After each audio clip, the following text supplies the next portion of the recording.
The show today, I mean, honestly, I don't know what to expect because I spend my days talking about sports. I do it in my free time as well. It's one of the reasons why I love my job so much, because our job is to provide the outlet, if you will, the hopefully entertain if we can, to offer the break from life, to talk about fun things. I want fun in my fun is what I always say. I want to talk about the fun in the fun. Sports are supposed to be fun and not taken too seriously. It's why we have, or try to spend so much time trying to have fun. Maybe at the cost of, people making fun of us for not being funny or trying too hard to be funny. We've heard that a lot, and I really don't care, because for these 4 hours, we are trying to have fun. And if we're not having fun, then we don't think you're having fun, and it's not a break from your daily life, and you're not getting whatever out of it that you should be getting out of it, because it shouldn't be about incredibly overly serious things. Our job is not the overly serious kind. But these are the shows that are different. And they're not easy, and nobody expects them to be easy. I can't imagine somebody out there that would expect that. Nobody would, because nobody's lives today around Kansas City is going to be easy. Certainly not ours. Because it was a difficult day, incredibly difficult day. A day that started with nothing but smiling faces and joy and having so much fun and talking about the parade and throwing footballs around, and not a frown anywhere except for somebody that may accidentally get pummeled with a football that was thrown from across the street. But even then, it turned more into the smiles. And then it turned into tragedy and tears and trauma. And what most people have noted of an all too familiar scene. I was walking back to the car after we signed off yesterday, and I knew that something was abnormal with the amount of police that were flying down Grand, heading towards Union Station. I didn't know what it was. Never been there at the end of the parade before. Usually we sign off, and it is something of a surreal moment and place to be saying, usually this is what we do with parades, but usually when we sign off, we are handing it over to the program as the stage presentation is going on. And so I'm not there for the end of the parade when it's all done and people are leaving, or the stage presentation is done, I should say. So I didn't know if it was totally abnormal for all of the police presence heading to Union Station. But then I got to the car with my son, and the first thing I hear is Seren describing a scene. And before he even gets to the part that we now know, my immediate thought was, oh no, not my city. Because I already knew what had happened before Seren said what had happened. I just didn't know how bad. I knew it. And now we all know. And we know that Lisa Lopez Galvin is no longer with us. We know her friends' and family's lives are forever changed. Her children realizing that the horror that their mother won't be there for them. None of that should be lost, should ever be lost. The people that were there present at the parade around Union Station, whose lives are forever changed, shouldn't be lost. She isn't and shouldn't be a statistic. We as a city, we aren't and shouldn't be just a statistic. Just the next city in a long line of cities that have joined a community of tragedy and terror. That this is our turn. And somehow that's accepted as our turn. My son was there, just like thousands of other kids that were there with their parents and loved ones. And I know he's scared. He was frightened. He's trying to process it and deal with it, just as we all are in real time. I'll still be processing it today and tomorrow, and maybe it'll be somewhat therapeutic on the air over the next 4 hours. I'm not sure. I have no idea what to expect. I went on a radio show this morning and found myself crying in the middle of it. Didn't expect that to happen. But I was crying because I was thinking about my son, and I was thinking about the other kids there, and I was thinking about family members, and I was thinking about my wife. While I'm walking to my car with my phone in my pocket, it's on vibrate. I can't hear it, feel it. And I get to the car, and my phone is filled with her desperately trying to reach us. I have no idea what those minutes were like for her. Because I was with my son and we were safe. And at that point, I didn't know what was going on. I was there present, but didn't have the information that those that were watching did. And that was the scene for many, many thousands and thousands and thousands of people who were reaching out and trying to get in contact with people they know and love throughout the day. When you heard that happen, because everybody knew somebody if you weren't there, you knew somebody, or 10s and 20s and 30s and hundreds of people that were there. You knew that. And you're trying to get a hold of them. Because we've seen the scenes throughout the country, but it hits home in that instant, and it affects your family. And I know how it affected her, because as soon as she got home from work, the immediate thing was to go and hug all of us with a big embrace. This morning I wake up and my first thought is, I just want to hug my family. I don't want to go to work. I want to be around them all day, tomorrow, the next day, because I don't know when the wrong place, wrong time comes for any of us. Because Lisa didn't know that yesterday. Her kids didn't know they would wake up without a mom today. And somehow, we've taught an entire generation of our children and people that nowhere is safe. Schools and churches and concerts and theaters and marathons and parades. I mean, we express our horror and our grief and our thoughts and prayers and our love for those that are affected. But we've also sort of accepted that somehow the lives of our youngest kids is the price of freedom, and it's not. Nor should it be. And it's going to continue to be rough days, really rough days for everybody. Because I hate talking about that it was our turn. Why should there be? Because it'll be somebody else's turn around the corner. It'll be another city's turn. And the trauma will be brought back up. Because it's something that we will, unfortunately, continue to deal with. 22 people were shot. One person lost their life. 9 children were shot. Ages 6 to 15. Can you imagine a scene of seeing a 6-year-old being shot? I don't want to. My son's 8, my daughter's 4.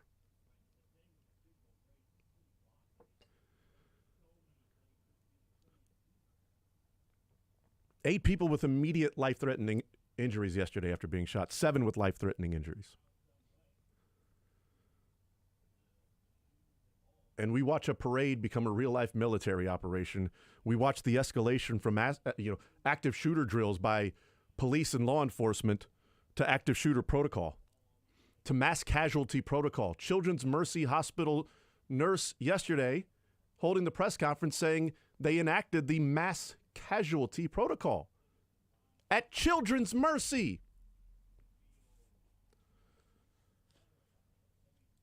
Outrage doesn't do anything, though, because that's sort of stopped being any effective way.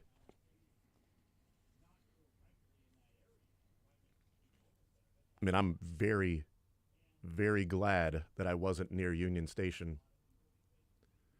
And I'm very sad. And I'm angry. I'm pissed. I'm mad. I'm everything wrapped up into one. because this is my city. This is our city. I love this city, man. I love it so much. And I was so proud yesterday. Because that's part of the sports teams, right? It's part of the civic pride. See all those Chiefs players, man. The country watching, Chiefs celebrating, other teams' fans hating. Until what happened, and then the NFL community coming together. Josh Brisco is with us, not here in studio, but Josh, you were there still at the apartment when I left. I left, with my son, and we got to the car, and he's incredibly scared. And well, I'll tell you this: there is no play. I wish I could open up the playbook and read through Andy Reid's plays to figure out how to deal with that with the child. I have no idea because I don't have a playbook of how to deal with it with myself. The first image for me that I think is maybe the most crystallized is being there kind of overlooking Grand still from the loft and watching ambulances tear through piles of confetti. Yeah. It's one of the wildest things I think I'll probably ever see, because in that moment, again, even before we really knew, and as soon as we saw on the broadcast that KSHP was running, as soon as we saw the officers going into Union Station with guns drawn, you knew. I mean, that you knew, and like you said, you probably knew before any of that evidence even needed to be filed, by the response and the fact that this is a uniquely American problem that you should be devastated by, but you cannot be surprised by. The scene the whole way through, me and Renee and Drake all stayed there for, I mean, it was close to 5, I think, when we eventually left, and Drake was listening to the scanners and everything and going through him reiterating what he heard in some of the calls and things like putting out requests to all of the hospitals in the area to figure out how many level 1 trauma victims they could take and how full they were, is something, of course, none of us will ever forget. And I'm heartbroken and devastated for the victims and their families and friends, but like you said, I'm also heartbroken for Kansas City, because Nate Bukaty tweeted yesterday a snippet of Clark Hunt's speech that, 30 minutes after the fact played very, very differently, where Clark Hunt says this is an incredible moment for Kansas City. All over the world, they know about this amazing place. Never in our history have we had so many eyes on Kansas City and so many people talking about this town. That was such a celebratory, exciting sentence, a phrase, a thing to realize. Never in our history have we had so many eyes on Kansas City. And then, I can't even remember where it was, one of the NBA games last night had a moment of silence with just Kansas City and the fountain logo up there. And I don't want moments of silence for Kansas City. I want to celebrate it. The civic pride, like you said, we went yesterday from watching Travis Kelce be the drunkest man on the planet by body weight, and it ends with stories of Trey Smith picking up a kid to hide in a closet with him, and stories of Andy Reid consoling teenagers separated from their friends who they didn't know if their friends were dead or alive. It's also the first time I think I've had to reply to a swarm of those texts of are you okay? Hey, just wanting to, I think I know where you were at, but just to make sure. It's also the first time I've had to send as many as I did. I've had friends in other places where there have been shootings, because again, it's not a weird, rare thing to realize, people in my life were incredibly close to absolute horrors. But yesterday was the one where I know that there were dozens of people in my life within striking distance, and that the people impacted the most directly are people in our circles, people in our city. There's a lot that I'm mad about, and there's a lot that I don't think I have fully processed, because, and Renee mentioned as we were leaving, it was a post-apocalyptic scene. Yeah. Walking past porta potties and confetti everywhere, but it's a ghost town, and the people who left in a hurry, left a long time ago, the people who are still trying to figure out if they can go to their cars. We were in a hotel parking garage. It was another hotel parking garage where at one point there were reports of them cornering another suspect in there. And at that point, I guess we'll just stay here until, as we eventually, Drake heard on the scanner, until the snipers were told to stand down. That's not something that anybody anticipated needing to track yesterday. Yeah. And again, I might get madder later. Right now, I'm devastated because of what this means for how people are going to hopefully continue to love Kansas City and love the people in it. But this just taints everything, and I don't know if we'll ever, be able to separate. Oh yeah, that was the year they went back to back, and man, think about all the good moments that came of that before it became an absolute horror movie. And maybe we shouldn't ever divorce those two things. I don't know. I've thought about that quite a bit over the last 12 hours or so, and I don't have a solution. But man, to say that it takes the air out of an incredible day is woefully understating it. We were talking on this show about how well everything was going, about how well everybody was handling themselves, about how fun the energy was, about how the players were taking the time to walk up and down the streets, and then it ends like that. I don't know how long it'll take to process all of it, but it's going to be a while. We will continue throughout the show. Again, we will try to mix in some sports as well. I have no idea if my words help or not. I'm processing it with everybody else at the same time. And as a city, we will come together and we will fight through it. And we are saddened and hurt while also somehow relieved that more people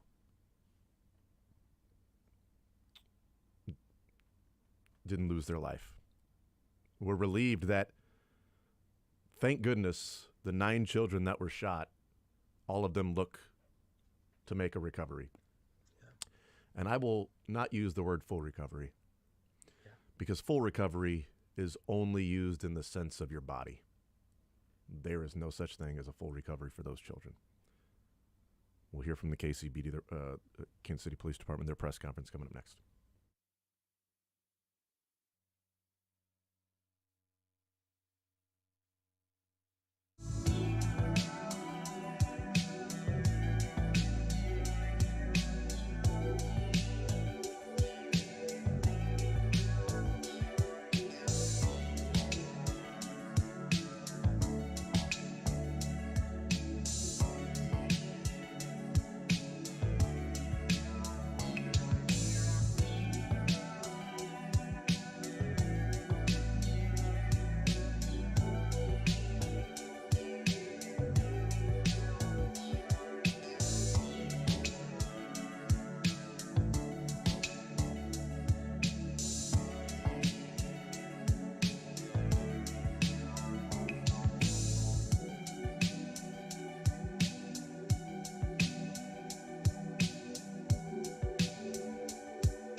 KSHB 41 sports director. He was there on the scene. We've seen many, many, many videos.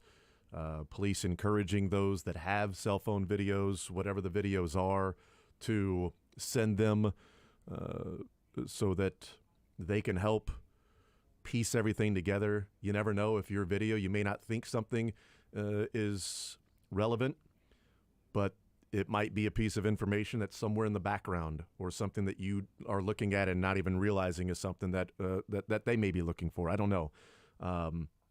But their job to gather as much information and go through the investigation, and they are doing what they can right now, and encouraging people to send in those videos.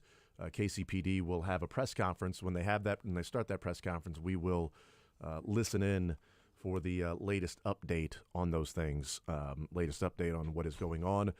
The latest we have is that the 3 people have been apprehended. 22 people were shot. There was 1 fatality, Lisa Lopez Galvin. She has a name and a family and a life. Not just the statistic of 21 other people were shot along with the fatality. It is 21 other people were shot along with Lisa Lopez Galvin, who lost her life yesterday celebrating a championship. And, when you say that, things will never be the same, championships won't be the same. I mean, if they do three-peat, I don't know what next year is going to feel like, be like.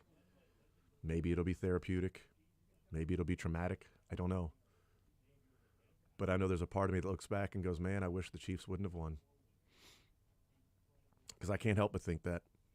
Because if the Chiefs wouldn't have won, then Lisa Lopez Galvin would still be alive. And the kids that suffered that trauma wouldn't have experienced that. But we can't go back and change anything. We have to try to move forward and figure out how we can move forward. 30 total people were hurt and treated. 11 of the victims were children. 9 of the children suffered gunshot wounds. The spokesperson for Children's Mercy, the nurse, said that the way she could describe everything was just fear from the kids. The stories we've also heard, I mean, there's stories of that, and there's stories of heroism by Samaritans, good Samaritans, those that tackled one of the people that was apprehended and arrested. I don't know if they were one of the shooters or not, or with the group, but clearly they were a person of interest that the cops were wanting to get, and they acted. And we know they were certainly a part of it because of what fell out of the man's jacket. The POS's jacket, the coward's jacket, the scum of the earth's jacket, the lower than the scum of the earth's jacket, the animal, the heartless person that was tackled, soulless shell of a person who was tackled, and the weapon that fell out. And we saw that weapon that fell out. We'll hear from the KCPD when they start their press conference. But those people that were injured and what took place, I don't know what the future will be with celebrations or parades, because there are St. Patrick's Day parades. There are other parades that take place. It's not just championship parades. But it's a little bit of a helpless feeling when you say over 800 armed police officers were there, and still this happens, because you simply can't protect every single person that's there. I mean, we shouldn't go to parades thinking, are we putting our life at risk to celebrate the Chiefs? Putting our life at risk to go and watch a parade and to celebrate and have so much fun with our family. Okay, so Mayor Quentin Lucas and Stacey Graves, the KCPD chief, are heading to the microphone right now, and I believe we will be joining in right now with Mayor Quentin Lucas. You ready? Again, Quentin Lucas, the mayor of Kansas City. I'm joined by Chief of Police Stacey Graves, Kansas City Fire Chief Ross Grundison. We're here to give an update on both the investigation, victim information, to the extent we have available now, and the ongoing work being done in Kansas City in response to yesterday's shooting incident. Our condolences continue to go out to all those who have been impacted, including the decedent. You will have more information on that in our conversation that comes up shortly. A few things to note, and the chief will cover a bit later. If you have questions about property or other information relating to belongings that were left at Union Station, please call the city's 311 information line. Please do not call the police department's line in connection with that information. The other thing that we wanted to note were mental health resources for anyone who feels concerns from yesterday's events. Please call 988, and that's how we can connect you with services. We also will be making victim advocacy services available following this crisis. With that, we'll come back for questions after the police chief and the fire chief speak. With that, I'll turn it over to Police Chief Stacey Graves. Police Chief Stacey Graves. As you know, yesterday we experienced a tragic event during a time that was meant for celebration. The law enforcement response was exemplary. Those in attendance also responded. They helped one another and even physically stopped a person who was believed to be involved in the incident. I want to thank the people who acted bravely yesterday alongside law enforcement, to include the Kansas City Fire Department. Your selfless act did not go unnoticed. Thank you, Kansas City. I'm angered by what occurred in our city yesterday, but I am also thankful for the response.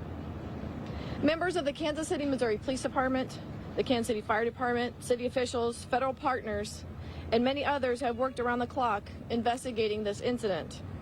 All of their hard work and dedication has allowed me the opportunity to provide you this update today. I want to thank the Attorney General, the Governor, the Mayor, and numerous other elected officials, as well as numerous chiefs of police for reaching out to me directly, offering support, assistance, to include federal resources to assist in this investigation. First and foremost, I want to stress that preliminary investigative findings have shown there was no nexus to terrorism or homegrown violent extremism. This appeared to be a dispute between several people that ended in gunfire. During the overnight hours, we learned there are 23 victims of yesterday's shooting. One of our victims, Elizabeth Galvin, 43 years old, died. We are still learning about her, but know that she is beloved by many. To her friends and family,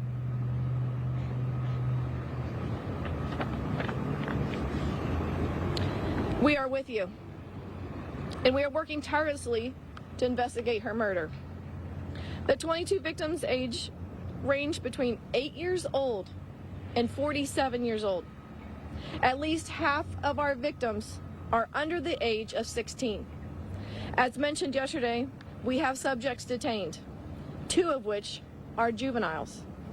We are working to determine the involvement of others, and it should be noted we have recovered several firearms. This incident is still a very active investigation.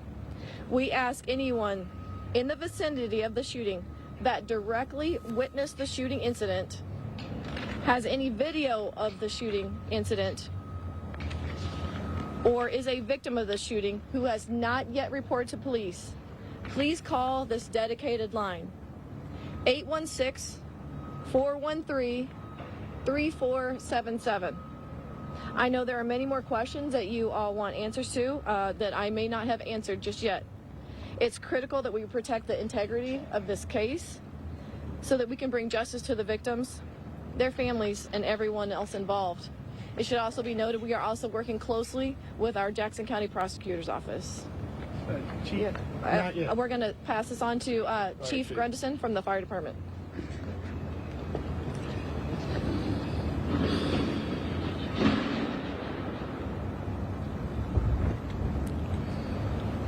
Good morning. I'm Fire Chief Ross Grundison. Yesterday, Kansas City units, along with our mutual aid partners, treated a total of 22 victims of the shooting incident. We had 1 fatality that was on scene, 8 critical, 7 serious, and 6 patients with minor injuries. All the critical patients were transported off the scene within 10 minutes of our point of contact with them. We transported to Children's Mercy, University Health, and St. Luke's on the Plaza. KCFD had a plan in place, and we were ready to respond to an incident like this. At the time of the shooting, we had approximately 8 personnel from KCFD and KC Medical who were assisting us in the immediate area. Some of those members were within 40 feet of where the shooting took place. These members did not run for cover, but stayed on scene to treat and triage the injured while additional KCFD units ran to their assistance. I am very grateful and proud of the service of these crews that worked this terrible incident. They gave their all yesterday, like they do every day in this city, and again, put the public's lives above their own, and we are grateful for that. I also want to say thanks to all the mutual aid partners that we worked with on this incident. Very grateful for their assistance. Thank you. Thank you. Questions? Chief, I wanted to ask you about a comment you made yesterday, because you said this is not Kansas City. And you just mentioned that this was an argument, apparently, that escalated. We had a similar situation just happened right around the corner at Crown Center less than a month ago. Last year, we set a record for homicides in this community with 182.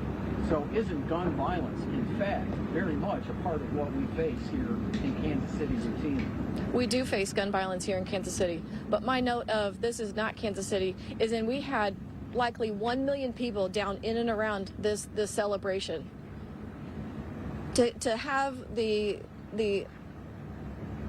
ability to have that many people in our downtown area with I don't want to minimize this event, but that's Kansas City. That is 1 million people that are able to come together for a celebration.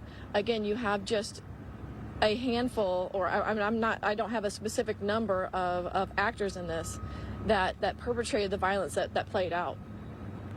Do you have arrests? Because my understanding, you can only hold these folks for so long before Correct. you charge them. Have you charged them yet? We have not charged them yet. This is still under investigation. We do have 24 hours until we have to either file charges or release them. And again, we are working closely with the Jackson County Prosecutor's Office to present the most successful case for prosecution. Is there issues with linking them to the actual shooting? Do you have enough evidence at this point to make the arrest? So some of those questions I'm not able to give a direct answer just because I want to protect the integrity of this investigation. My focus right now and what is most important to us is to make sure that everything in this case is presented for successful prosecution. So some of those questions, I'm hesitant to. I think the answer is she's not answering. Hold on a second, Mr. Mayor. It seems like we are so many hours from the shooting. At this point, they're not announcing an arrest. I just don't understand. We have subjects that are detained, like I said earlier. That is under investigation. We have detectives that have worked overnight and through the night that are still upstairs right now working with our Jackson County Prosecutor's Office for the furtherance of this investigation. That we have all intentions of presenting charges. I understand. The other thing I wanted to ask you about the individuals, were they part of the gang? Was this some kind of gang crew situation? The relationship between the subjects involved, that's still under investigation. You're good. Go ahead. Go ahead to the lady, please. You're good. Go. For the 3 suspects or the 3 people you currently have in custody, were they known to Kansas City Police prior to this, or any federal law enforcement or other law enforcement? That is also under investigation. Chief, can you elaborate locations where there was more than one location where the shootings took place, correct? Can you tell us that? Initial reports were that there was more than one location. It really is. That's not the case. It was mostly on the west side of Union Station. I had another question. You made it sound like you're not sure at this point how many people may have been involved. Does that mean there are potentially more shooters out in the open right now? What that is, if I could clarify that, is that we are not closing the door and giving direct numbers on this. This is still an active investigation. We are still asking the public that if anyone if anyone witnessed the shooting directly, to still contact police. We want to make sure that anyone that was responsible for yesterday is brought to justice. Chief, can you elaborate? Can you tell us again the name of the victim? Elizabeth Galvin.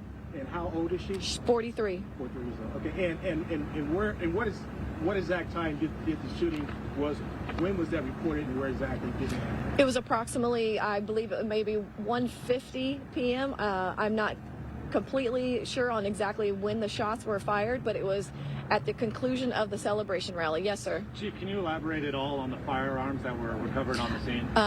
Right now, I am not going to elaborate on that just yet. There were several firearms that were recovered. Would minors have been able to legally hold on to Just a second. What was your question? Is the ATF helping you? We have engaged our federal partners. Kansas City, Missouri Police Department has a great relationship with our federal partners. We have historically, and they have offered all of their assistance to whatever we need in this. Would minors have been able to legally possess these weapons if they were legally obtained somehow?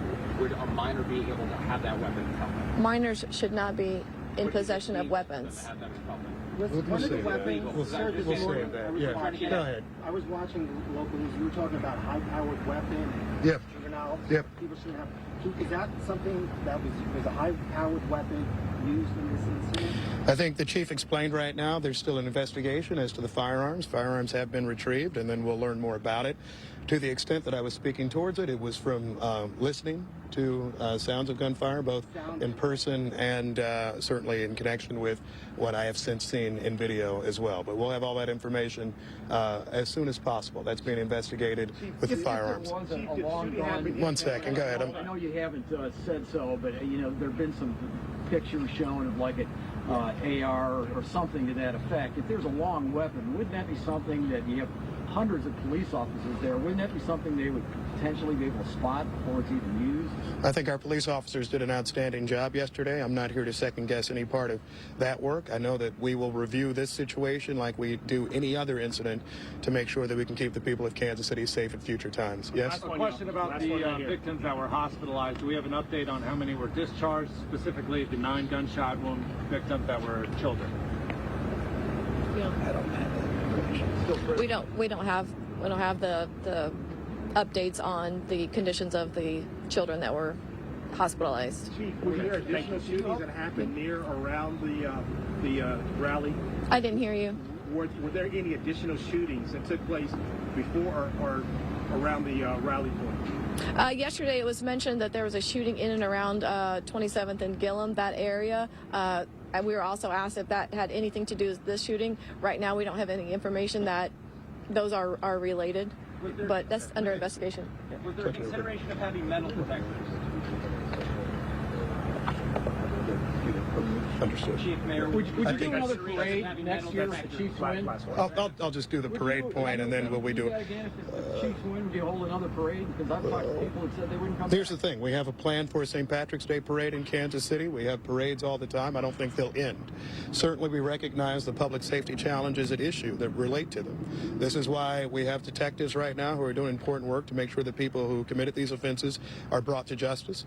We will learn about the types of firearms that is used, and we'll do everything that we can, both as a city and working with our state and federal partners, to see that we can help avoid these types of situations. Unfortunately, this is not the first shooting at a parade in our country or a rally.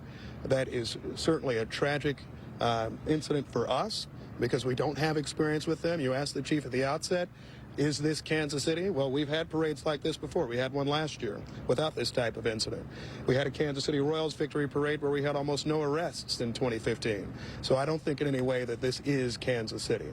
I do think that there is a gun violence challenge in this community and many others, and there certainly is a gun violence challenge as it relates to major events. That, however, does not mean that Kansas City will stop having major events.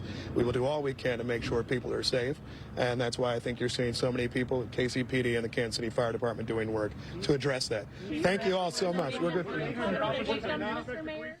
All right, there is the update from Mayor Quentin Lucas, KCPD Chief Stacey Graves, and I apologize, I did not get KCFD's chief name. I will find that. But the update that they have given KCFD Chief Gunderson, there is, according to Chief of Police Stacey Graves, no connection to terrorism at this point, viewed to be a dispute between individuals.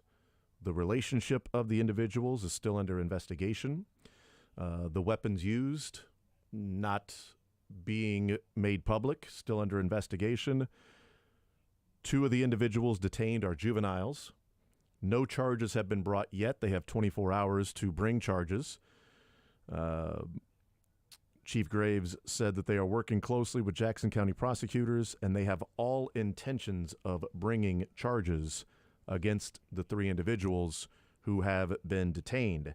No information if those involved are limited to these 3 individuals. I would guess. Also, go ahead. KCFD Chief Ross Grundyson is wanted to Thank you very much. Add the name there. Absolutely. Thank you very much. No information if it is limited to these 3 individuals. I would be shocked if only 3 individuals had any information about this that were linked in any way, shape, or form. But that is the information right now. No charges, but 24 hours to bring charges. I would guess that there will be charges that will be filed against the individuals if they are working that closely with Jackson County prosecutors, FBI staying up all night working the case, continuing to work the case. The phone number to call if you have information, witness the shooting, have video, whatever it might be, 816-413-3477, 816-413-3477. The city information line, if you have lost any property, if you lost a phone or other things that, yes, seem absolutely secondary and way down the line of the importance, but still of importance, that info line is 311. Do not call the police, but 311. And if you are having trouble and trying to process everything that is going on, 988, the mental health services that are there. Also found out that there were members of the fire department that were within 40 feet, immediately responding and reacting, which we may find out could have saved some of the people who had immediate life-threatening injuries. The 7 others there were 8 individuals that had immediate life-threatening injuries and 7 individuals that had just simply viewed as life-threatening injuries, which is also something that feels incredibly callous to say, to differentiate.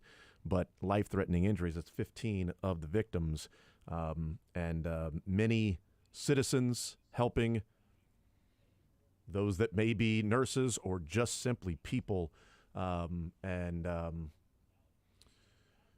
going and giving aid as quickly as they can as they see some of the victims that were at the hands of these bad actors that took place yesterday. Again, 816-413-3477. If there's anything that is a moment of appreciation in all of this that I've also been thinking about a lot over the last several hours, it is the fact that there are people who are not only willing but equipped to save lives in that manner.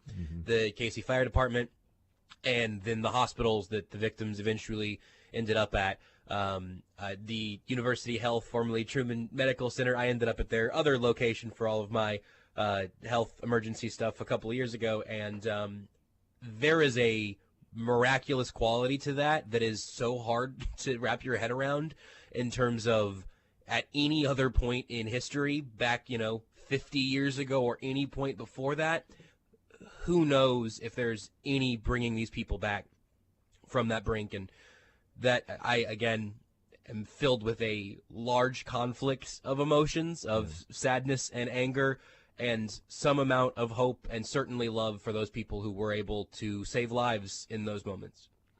Also hearing that half of the one, we heard that there was an additional victim, that it's now 23 people total, 22 those that are being treated and the fatality. So 23 total, so that total rose by 1. And half of the victims are under the age of 16. And 2 of the suspects are juveniles, according to Stacey Graves there? Yep, 2 of the individuals detained are juveniles.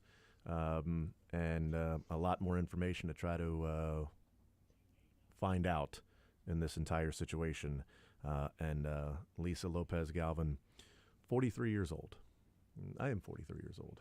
That's, I mean, it's just, no matter the age. I mean, no matter the age, when you fall victim to something like that, and everybody out there traumatized, victimized in some way, shape, or form of this senseless act.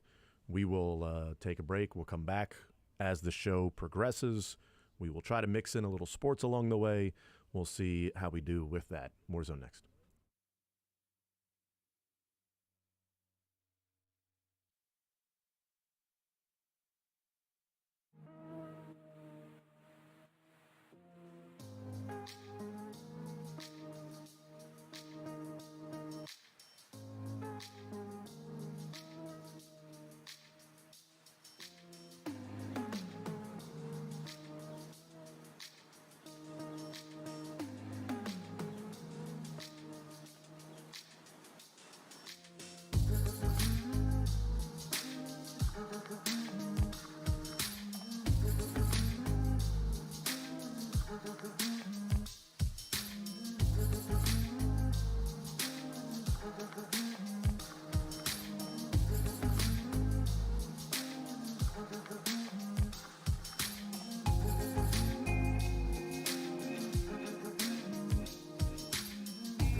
actually want to hear some sports today, just as a little bit of a break.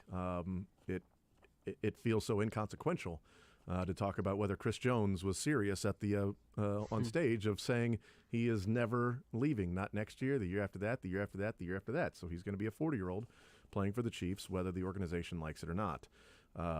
So yeah, there's many different ways of addressing this. We'll take a break. We are behind a little bit. We'll take a break, and we will hear from Ken Swanson coming up next.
at Union Station when everything was taking place. He was on the air live.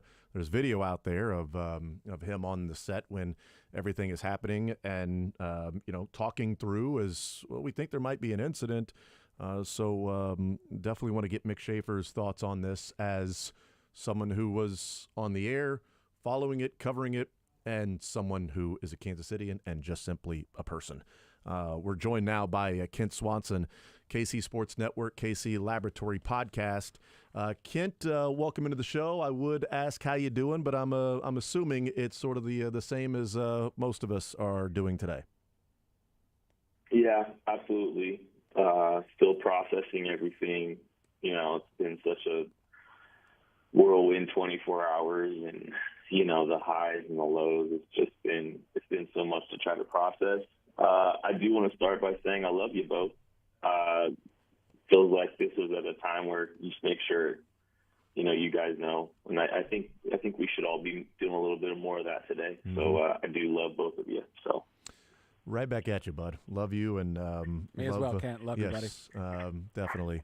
Love you being a part of the show and just love you in general. So we appreciate that, and you're absolutely right. It is definitely a time for that. I woke up this morning, and the only thing I wanted to do was just hug my family and hold them and not go to work, quite frankly, and just stay home and keep them home and keep them safe and wrap them in a huge bubble and keep them there forever. I also know that is not reality. Kent, I'm curious of your perspective of yesterday. I gave my thoughts as we started the show at 10 o'clock and sort of talked through it in real time. Did not expect to get as emotional as I did, but also processing it as everybody else is. But I'm curious of your perspective yesterday. Where were you? How did you sort of live through all of the things that were happening in real time? Yeah, so I didn't go. I was at home with my family watching it. I've got a 7-year-old and I got a 2-year-old, and obviously just the initial shock of everything going on, and then just processing it and watching it for the next 3 hours.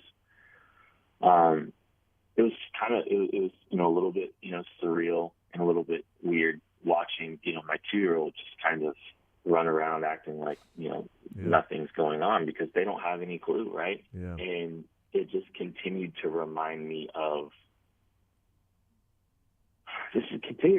those, there's so many kids out there that were there, and I know there's victims of gunshot wounds, and there's some of those victims, but there's so many other kids that had to experience that and had to witness that. And not to diminish the ones that actually endured physical harm, but there's so many kids out there that had to experience something that they're probably never going to forget the rest of their life, and there's in some ways there's so many more victims of what happened beyond just those kids that were harmed, and not to diminish that, but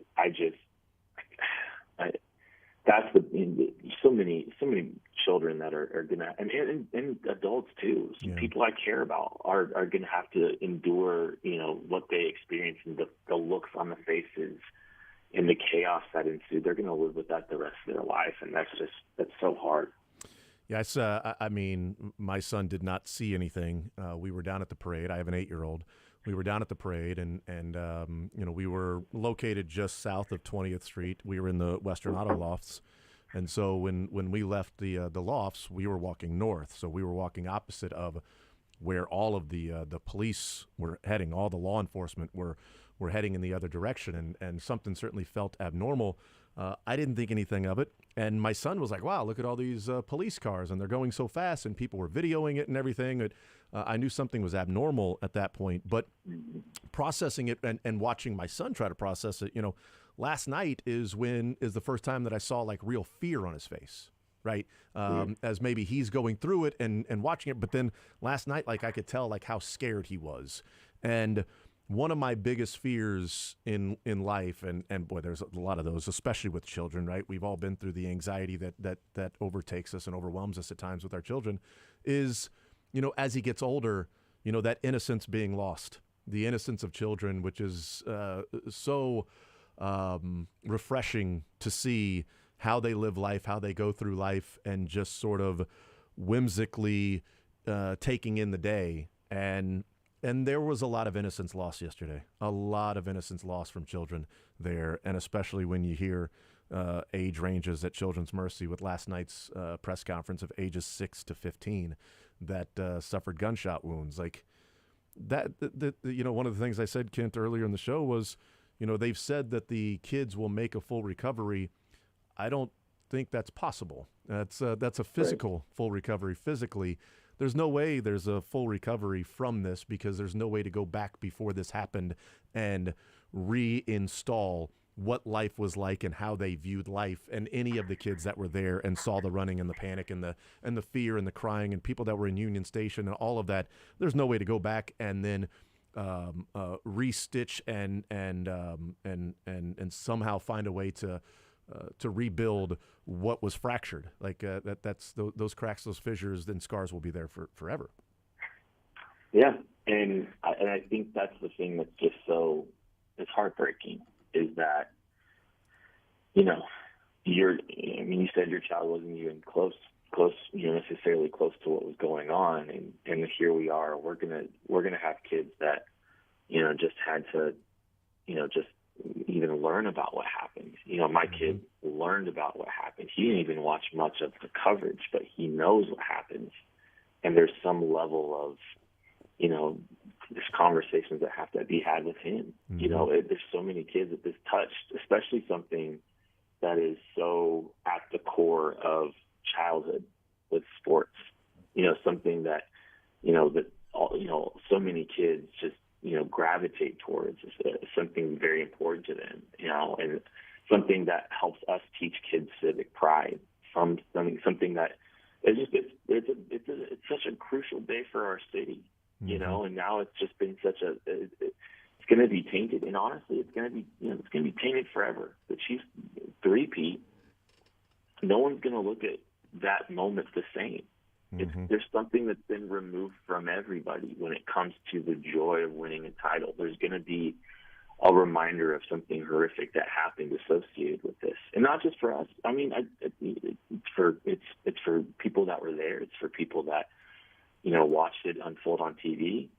Probably for the organization too. I'm sure players were having to respond to the tragedy too, and I think something's been you talked about, some innocence being removed, right? And a little bit of innocence got removed from everyone involved, even the players.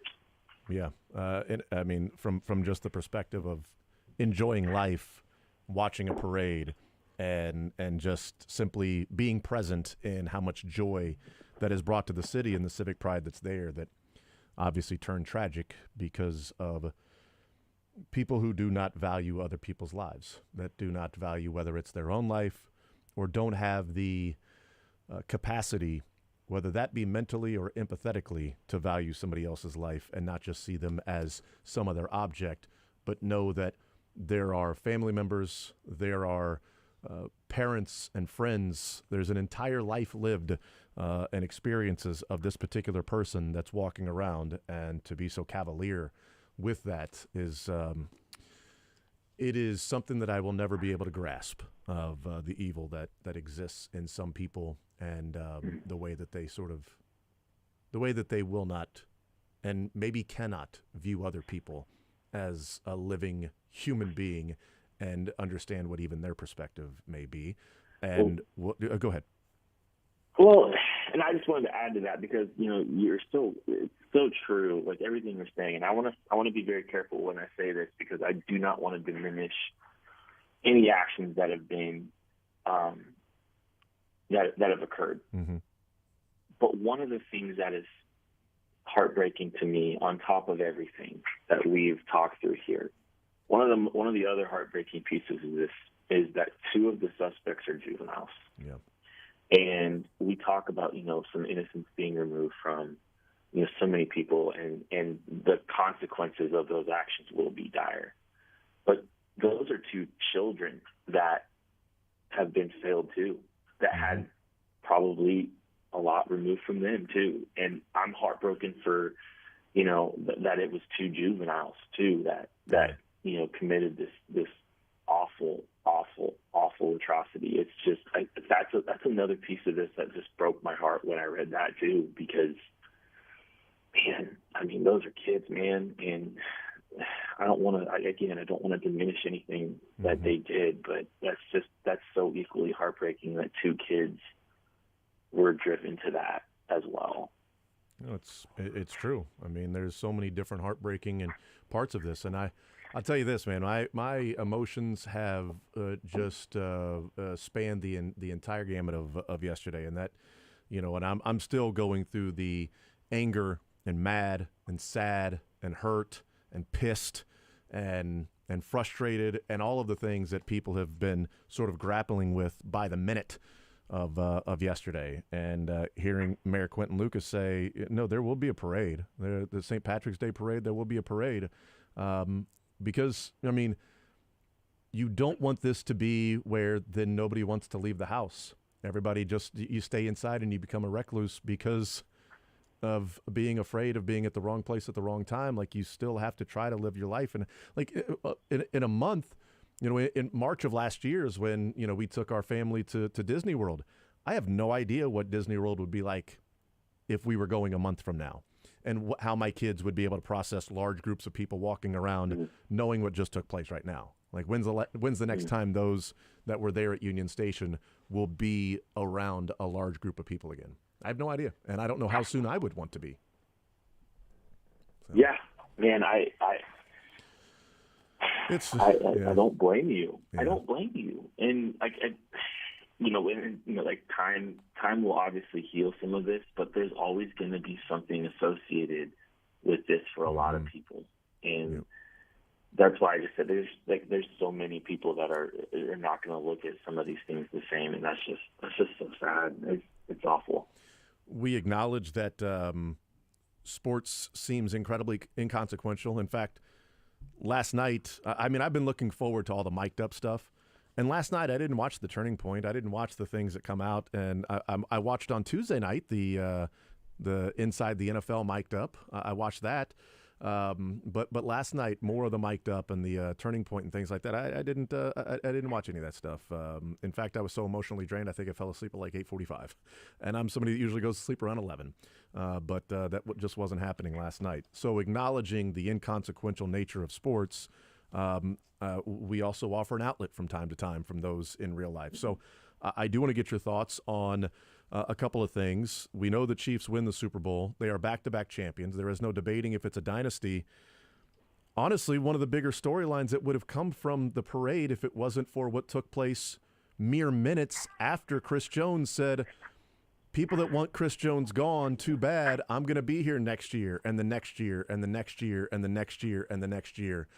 Was that the alcohol talking? Was that the emotions of the moment talking? Or do you think Chris Jones is really willing to meet the Chiefs at their number so that he can remain in Kansas City? I think that still remains the question, right? Because I do think, and I think I said this a couple of days ago, I genuinely think Chris Jones wants to be here in Kansas City. And it's just a matter of if his agents are going to allow it or if it's going to come into a reasonable range that this could actually occur.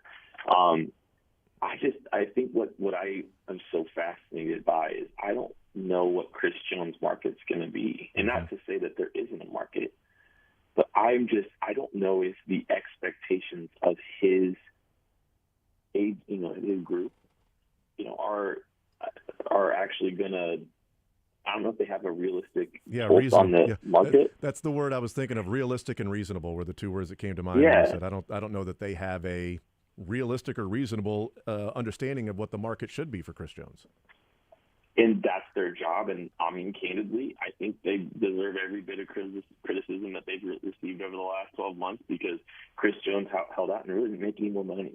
He didn't really put himself in a great situation and held out and missed the game and all that stuff. So I think it's really hard to pin down whether or not this is actually going to get done because I don't think we're dealing with a situation that is as cut and dry as it is with other different players.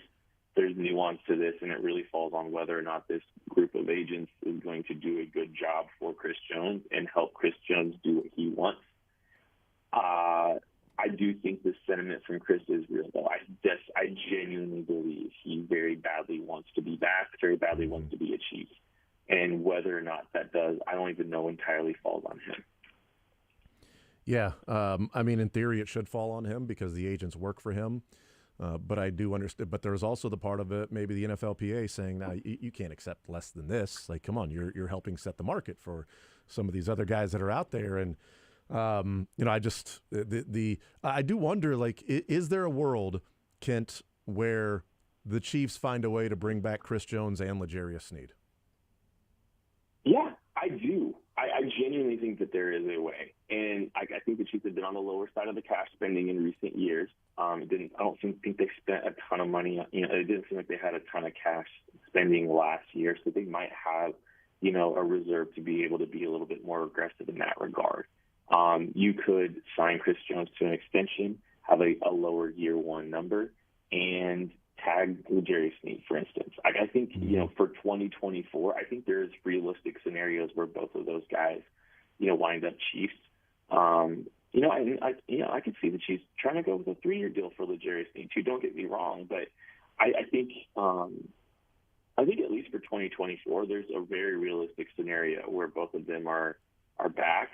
I'm more, and I say realistic, I'm a lot more optimistic about Chris Jones returning than I ever have. And, sober man's thoughts or, whatever.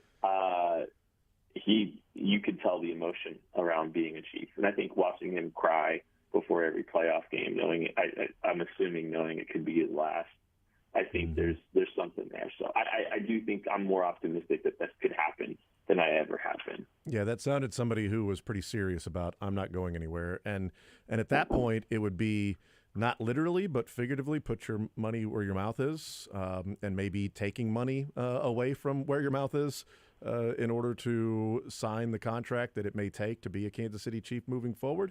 I'll be fascinated to see what the market is like, 1 month from now when free agency opens up, which is, the Chiefs play so long into the season every year, Kent, that the immediacy of the season being over and then saying, well, less than 2 weeks is the combine.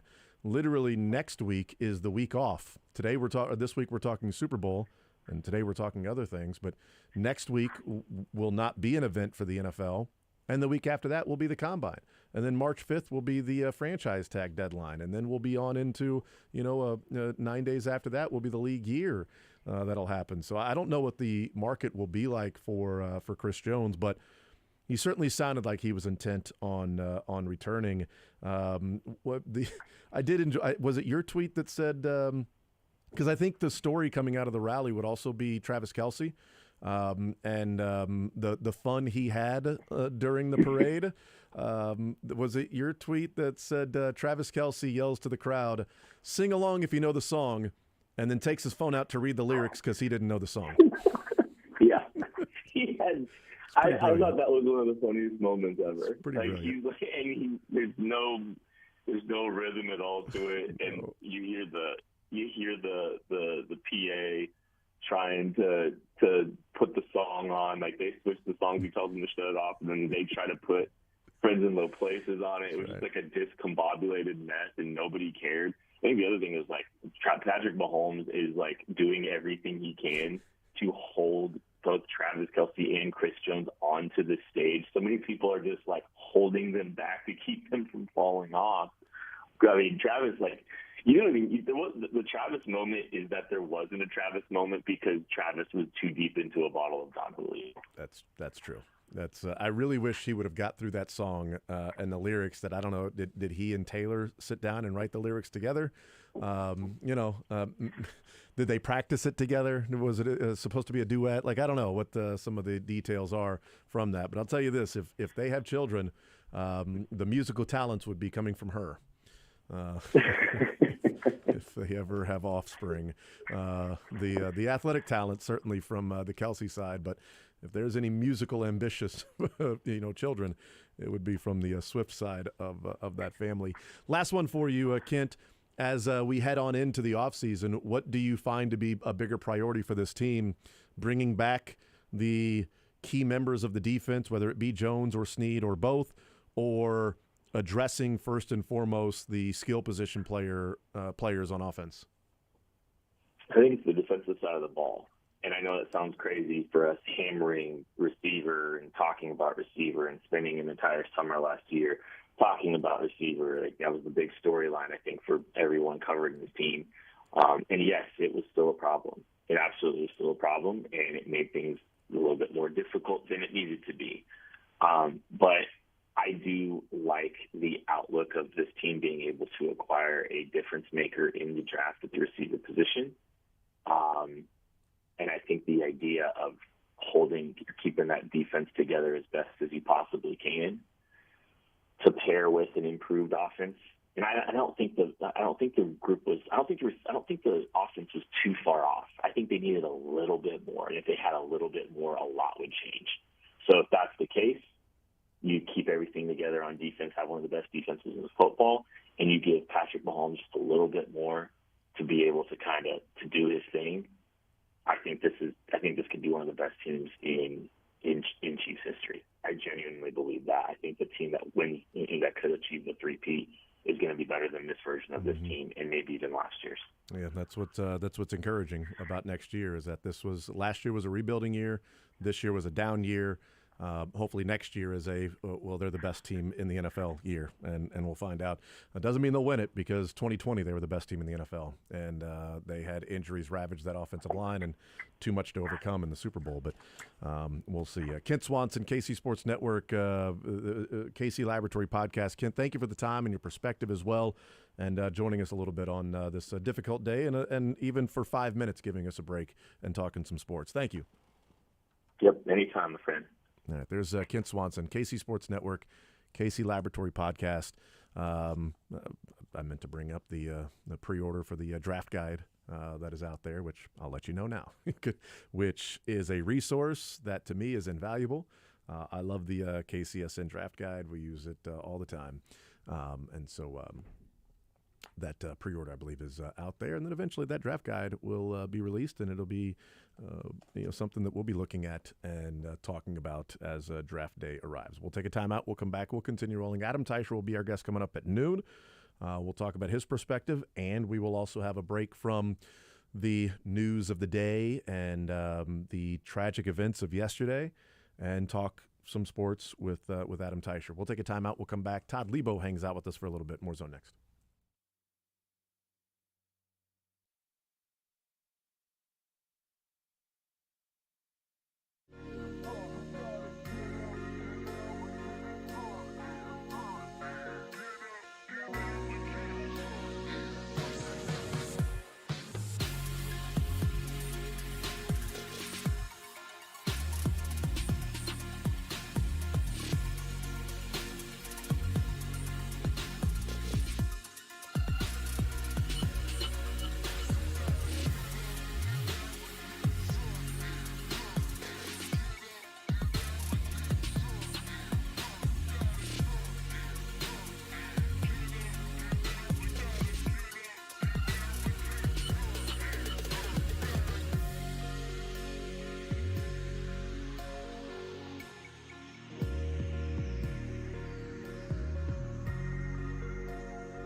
us in the previous segment. We'll talk with Adam Teicher coming up at noon.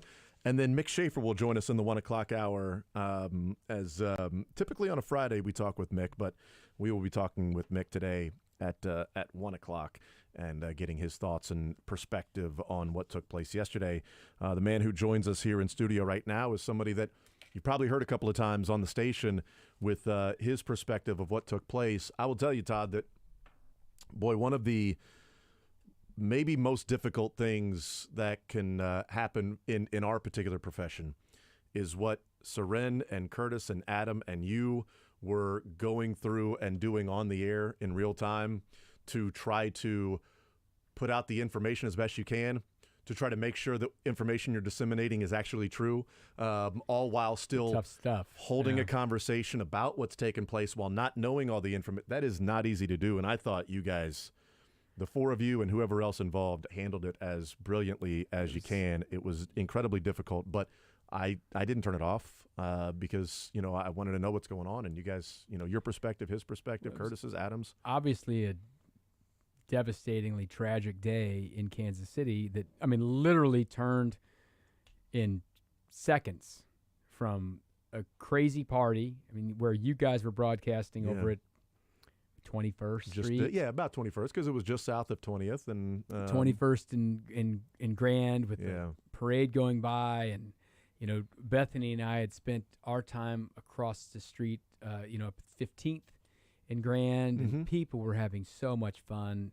A wonderful day.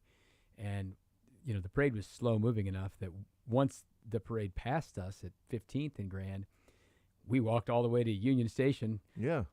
The back roads, up around the Broadway Bridge and everything, and we still got to the media riser before the final buses got there, because people were having so much fun. The players were having so much fun. They were jumping off the bus and hanging out and drinking and partying and throwing footballs and beads and everything. It was just really a joyous thing, and it really was, a nice day. The other Chiefs parades, the weather had been much colder.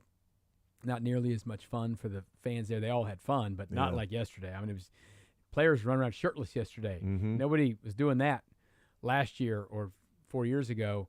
So it was really one of those kind of odd days, and I'm interested to talk to Mick. Mick and I was texting Mick during the event because, there was just stuff happening on stage, and I was 50 feet away from him where they were, and we were really, it's kind of odd. People were just oblivious unless you heard what was happening. People who were where you were, you didn't hear shots, you didn't hear anything. We saw the massive amount of police cars that then something's going down. A good 10 minutes didn't stop coming down Grand. Like, I've never seen that many police cars on one road going that fast continuously for 10 minutes, just car after car after car after car. I've spent the last, 20 hours looking and triangulating and trying to figure out, from looking at videos, doing the stuff that the police are doing at a much higher level than I am, trying to figure out exactly who was where and what was going on. The best I can discern is, that what they've said and what the police chief and the mayor and everybody said was this stuff all happened on the west side of Union Station, somewhere in and around that Pershing area. That's the road that runs in front of Union Station and, goes in front of the IRS in the Union Station parking garage. There's a thing called Liberty Lofts there, which looks to me like where the video you see people tackling was taken from above that, and trying to kind of figure out where Bethany and I were walking through all of this, and then talking to Anthony Sherman today, who was on the Border Patrol, and he was down there like boots on the ground in a law enforcement capacity. Yeah. You know what I mean? Who knew? And, he was talking about jumping barriers and running and doing all this stuff. And it really was, for I don't know why, but for some reason, me personally, I was pretty calm about the whole thing. But I understand why I was more calm, because if I had been 40 yards to my left in the crowd and saw people get shot, would have been a totally different thing for me. But I was somewhat oblivious up in the media riser, other than I saw some people running around. I didn't hear things. The music was really blaring. After L'Jarius Sneed got done, they continued playing Fight for Your Right, and then another song came on, which I can't remember what it was at this point right now, but it was noisy. Yeah. And Bethany and I were just kind of coming off the media riser. We walked right next to where Mick and them were. And, you know, I went back and watched their footage. They didn't know what was going on because they had headsets on. They couldn't hear. But they could see people running around, you know. And when we got the lady wouldn't let us through the gate to go back to where our car was because that was right where there was medical attention to be given to people and everything. And that's when I was like, all right, she said an incident. The lady didn't say a shooting. She said an incident. I said, okay. And she said we had to go in Union Station to get out. I'm like, well, they never let us in Union Station before. Right. You know, we can't go into Union Station with a media pass. The Union Station is like Zone 1, Zone 2, VIP. And then within 30 seconds of us being in Union Station trying to get our bearings, people came running in, crying, screaming. Now I'm like, all right, Yeah, something. it's real now. And they were talking about shooting and all this. And, you know, you still needed to kind of figure out what was going on. And this is what I said on the air yesterday. I kind of went into like reporter mode a little bit. I had to go find out because I needed to tell our listeners too, because, I mean, they could be around, whatever. And when I went outside to ask, then everyone came running out of Union Station because what Anthony said this morning was on the radio they heard that like a popper or something, a loud bang or something happened inside there. And Bethany said that what she heard was everyone says, they're in here. Oh, my goodness. And so, like, everyone ran out of Union Station. So the police are running in. They're all running out. And it just turned into some craziness. And this all happened within, I don't know, the whole thing was just a few minutes, really, because you guys got done at about 40. It was like four after. It was like 44 or 45. And we had a lot of breaks to play. Yeah, we did. We had a lot of breaks to play. And I know that we get off the air, and then I go and pack up my bag, find Everett's stuff, and then we say bye to everybody. We go down the elevator. We get outside, and as we're walking is all of a sudden we hear the police sirens. So Chief Graves said that it was about 1:50 or so. And that's what I kept seeing reports around 2 o'clock. I'm like, it's a little there's before that, no way it was 2 o'clock because I wasn't walking and I was walking well before 2 o'clock, and the police were already screaming down Grand, you know. But and so it had to be well before 2 o'clock, and before is a relative term, but around 1:50 or so. But I didn't know until I got to my car. Like, even as we're walking on the street, like, people were taking video of the police cars going, and in my mind, I'm like, I want to get to my car because the ceremony, the celebration is over. So I'd like to get to my car and go east as fast as I can to get to 71 to get away from the jumble of cars that are going to be out there. And so I, you know, was thinking about that and got to the car and turned it on. And then that's when I heard Soren say, I don't even remember the word Soren said, but he didn't use shooting. He may have used incident and as soon as I heard him start to talk in that tone, my mind went, oh no. Yeah. No, so I didn't even hear what he my had to say. text to him and to the guys back here was at 1. Well, I'm glad now. I texted my family first. So at 1:56, I said, apparently there were some shots fired in the crowd. So 1:56 before that, I said, I'm safe, not sure what happened. And then at 1:58, I texted my work family. Yeah. And I said, something is happening here. I'm inside Union Station right now. I'll let you know my ETA. And then like about 12 minutes later, it looks like, is when I was on the air with them because I didn't know where we were, what to do, and all that. But it really is sad and scary and all that. And I'm so sad for Lisa Lopez Galvin and her entire family because it's not just her. I mean, she is deceased, but, you know, husband, son, nieces, people involved with this, they were all down there just to have fun. And the parade was over. They're walking west down Pershing, and just it is totally random on if you're standing where and if a bullet hits you in the wrong place, right place, whatever. You know what I mean? It's just absolutely heart-wrenching that this has happened to them, and then there literally could have been someone standing a foot away and nothing. You know what I mean? That's the way this goes. So everyone who is down there is going to be affected forever like this. And it seems like I said, and like Mick will probably tell you, he was 20 yards away and I was 25 yards away, and it's totally a separate kind of different feeling on how you were. And I know they weren't ready to say goodbye at 2. Yeah. They were like, we're throwing this back to the studio, we got to get out of here. But by the time I got up to when I was on the air with Seren at about 15 after, I really felt safe. Yeah, that was going to be one of the things I was wondering, is from the time when people started scattering to then you feeling like, okay, I believe this is safe.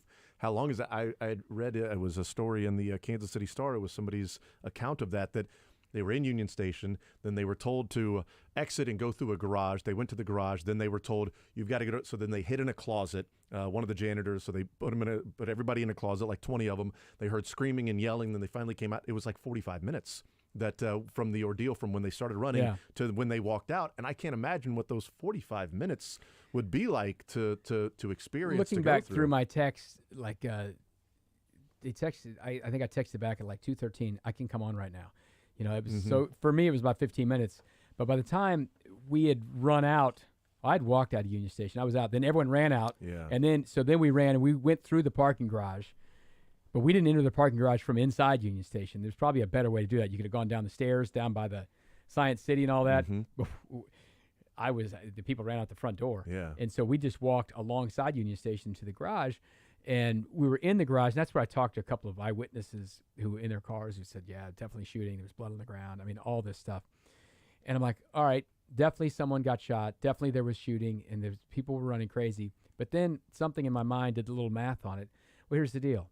I know there are hundreds of police officers down there, and I know that whatever has happened on that front, it's not going to happen anymore, because I feel like there would either be an apprehension or a end to what was going on. So when we walked back down and went out the bottom of the garage and had to walk back around and up the little Broadway, there's a little bit of Broadway. It's called Broadway. It doesn't connect to actual Broadway because you come over the West Penway or whatever. And we walked up there. We basically, as I look back and look at this map, we walked right by where the tackling video was. Now, I don't know exactly what time. I'd like to see a timestamp on the tackling video. That's where I need to, in my head, see where this stuff was. But I had not seen that video yet because I was not rolling through Twitter as we were walking through this thing.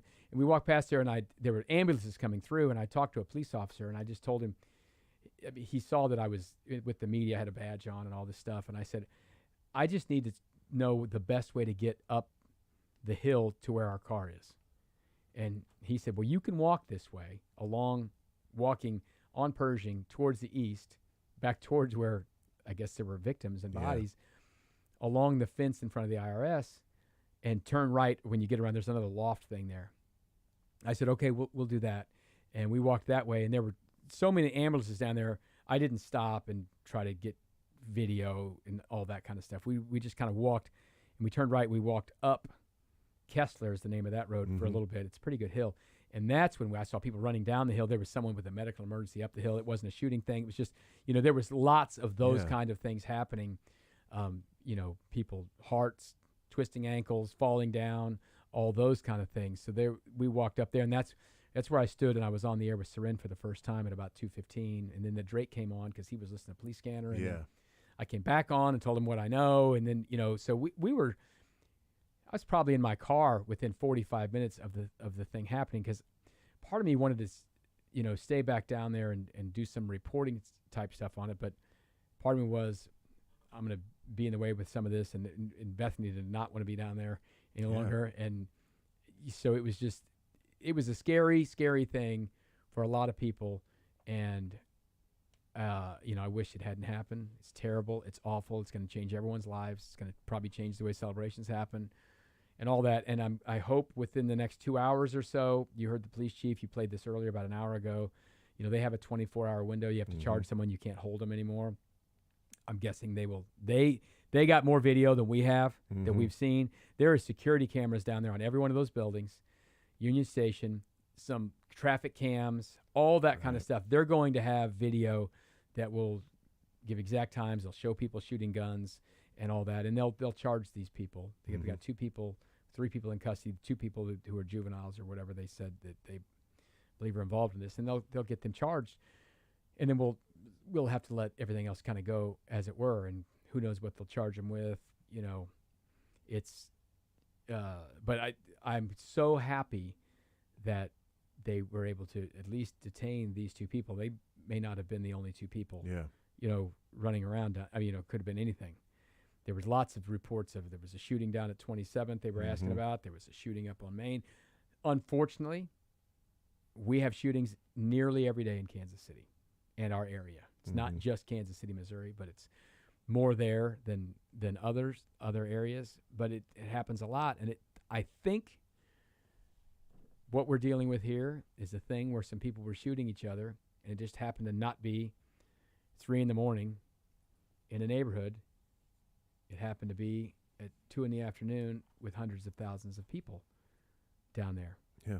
She said, the police chief said they did not think this was a domestic terror situation or They something. believe at this point there's no connection to terrorism, that it's believed to be a dispute between individuals, and the relationship of those individuals is still under investigation. Right. So the really awful part is that these things happen anywhere, anytime, anywhere. But the tragic part is that this looks like this happened at 2 p.m. at a celebration where truly innocent people are in the wrong place at the wrong time. That's the part that sucks. Yeah. Really, really badly. It's a terrible day. But let's hope, the good news, they have the people in custody. Let's get some answers, trials, justice, whatever. I know some people would be like, you know, wish they were dead because they killed somebody. Listen, I'm of the mindset that I would like to find out what the hell this was about too. I don't want the reasons to die there as well. So I don't know. Yeah. It's all bad. It's very scary. I hope everyone's okay mentally about this too. So many kids down there. I'm fine, I think. You think, but I mean, I don't know. You saw kids crying, you saw people running. Like I would imagine that's going to take some processing eventually. Probably will. I mean, my wife wasn't very happy with me when I told her where she thought I was over at the Western Auto Lofts. When I texted I'm safe, she didn't know until a couple hours later. I was texted you were safe inside Union Station? What do you mean you were inside Union Station? Because she was watching the stream of it. Yeah. I'm like, well, that's where we were. I mean, yeah, I mean, that's what I mean. I was inside Union Station. I don't know what else to tell you. I thought you understood that when I told you what I was doing the next day. But, yeah, it was bad. And I think, listen, I'm an older guy. I'm probably more equipped to handle this than these kids today. Have literally grown up in the last 20 years really dealing with much more gun violence and things that have happened in schools and concerts and wherever than I've ever had to deal with. So their life experiences are different than mine. And there were these girls who come running in the Union Station, and I was trying to comfort them, and this girl was basically hyperventilating, and her friend was with her trying to calm her down. I was trying to calm them down. I was just like trying to be dad dude, Yeah. I mean, Chiefs players, Andy Reid were. Yeah, so they were all in there. They were probably 30 yards away, but they were in the other entrance over there. So people had just poured in everywhere. I think that entrance on that side, most of the people who were in there were the people who were in already the VIP area. I think, because our side was where the media would come through, and that's where the shooting had happened. So those people, they were up and over the barriers and all this stuff. But there were people all over inside, and I couldn't have been in Union Station for 2 minutes, 3 minutes before I went outside to try to find out what's going on. And then everyone came running outside.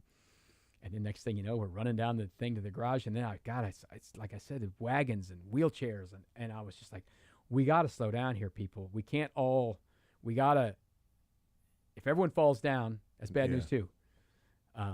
But yeah, it was terrible, and we'll see what happens. Well, I would say if there's somebody here at the station that's best equipped to handle all of those things in real time, would probably be you. I'm an old man, I guess, but it was certainly really scary. And the thing that will stick with you is the fear in everyone's eyes. Yeah, you know what I mean.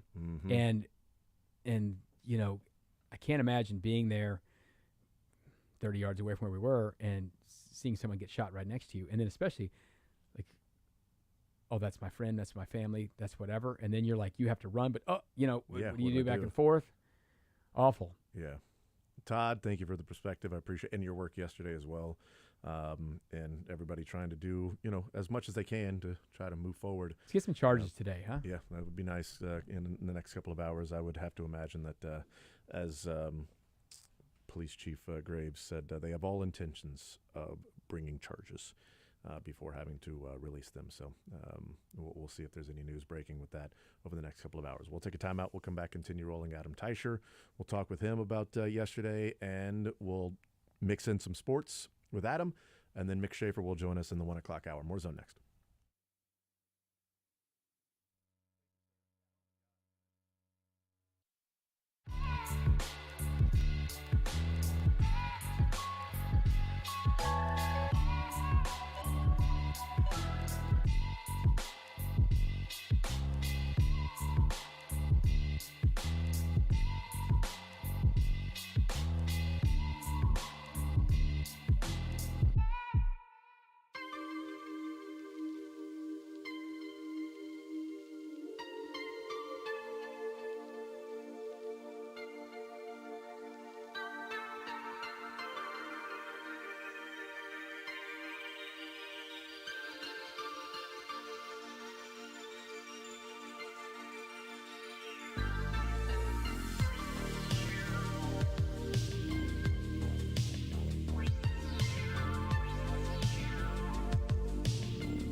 that, mixed in just a little bit of sports, and we'll try to do both here with Adam Teicher from ESPN, Chiefs Insider, joining us here on Sports Radio 810 WHB.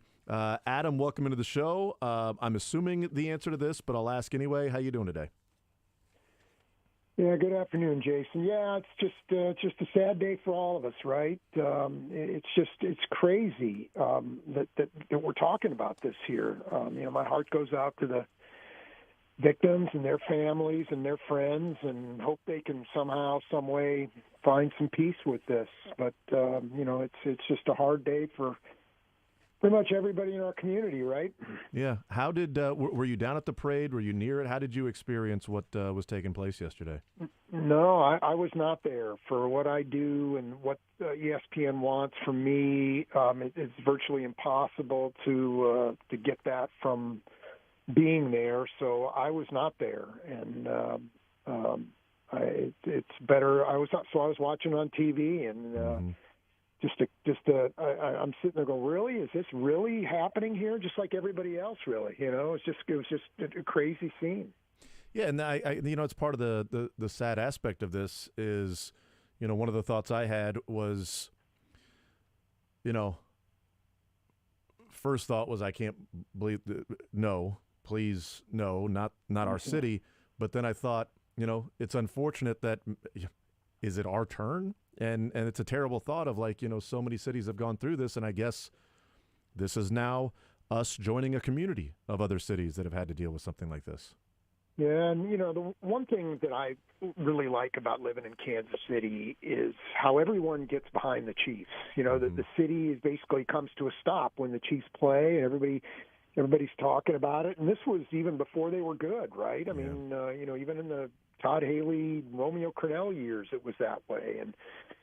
So the Chiefs are just such a unifying force. And, I never understand these types of shootings. They're always nonsensical to me. But for this to happen at a celebration of what the city's football team accomplished, and that just is even farther beyond my comprehension. So it's just it's going to take some time, and as we maybe get some more details about what happened, I don't know that that's going to give us any more clarity to our feelings here. I just don't. It just makes no sense. Yeah, and so many people are trying to process this in real time. I know I am. I didn't expect to get emotional at the beginning of the show here today in the first segment. I didn't expect that, just giving my thoughts of what took place and being there, not down at Union Station. I mean, I was around, 21st Street and Grand when it was happening, and I was just walking down the sidewalk with my son, and I'm like, I get emotional thinking about, my wife and the panic she had when she first heard that this was happening and can't get a hold of me because we're walking to the car and my phone is in my pocket and I've got it on vibrate. And so she's texting and calling and trying to get a hold of us to figure out what's going on to see if we're safe. And I can't imagine, that panic that goes through her mind, and that's the panic of so many different people that were trying to reach loved ones and check in on people, and so many people that checked in on me that I found out then were at the parade, and I'm like, well, I didn't know you were there. Are you okay? And that's sort of what is still processing for me, and trying to figure out what's exactly going through my son's mind, which is what I think a lot of parents are trying to do today, whether they were near the shooting or just at the parade or simply were watching it on TV.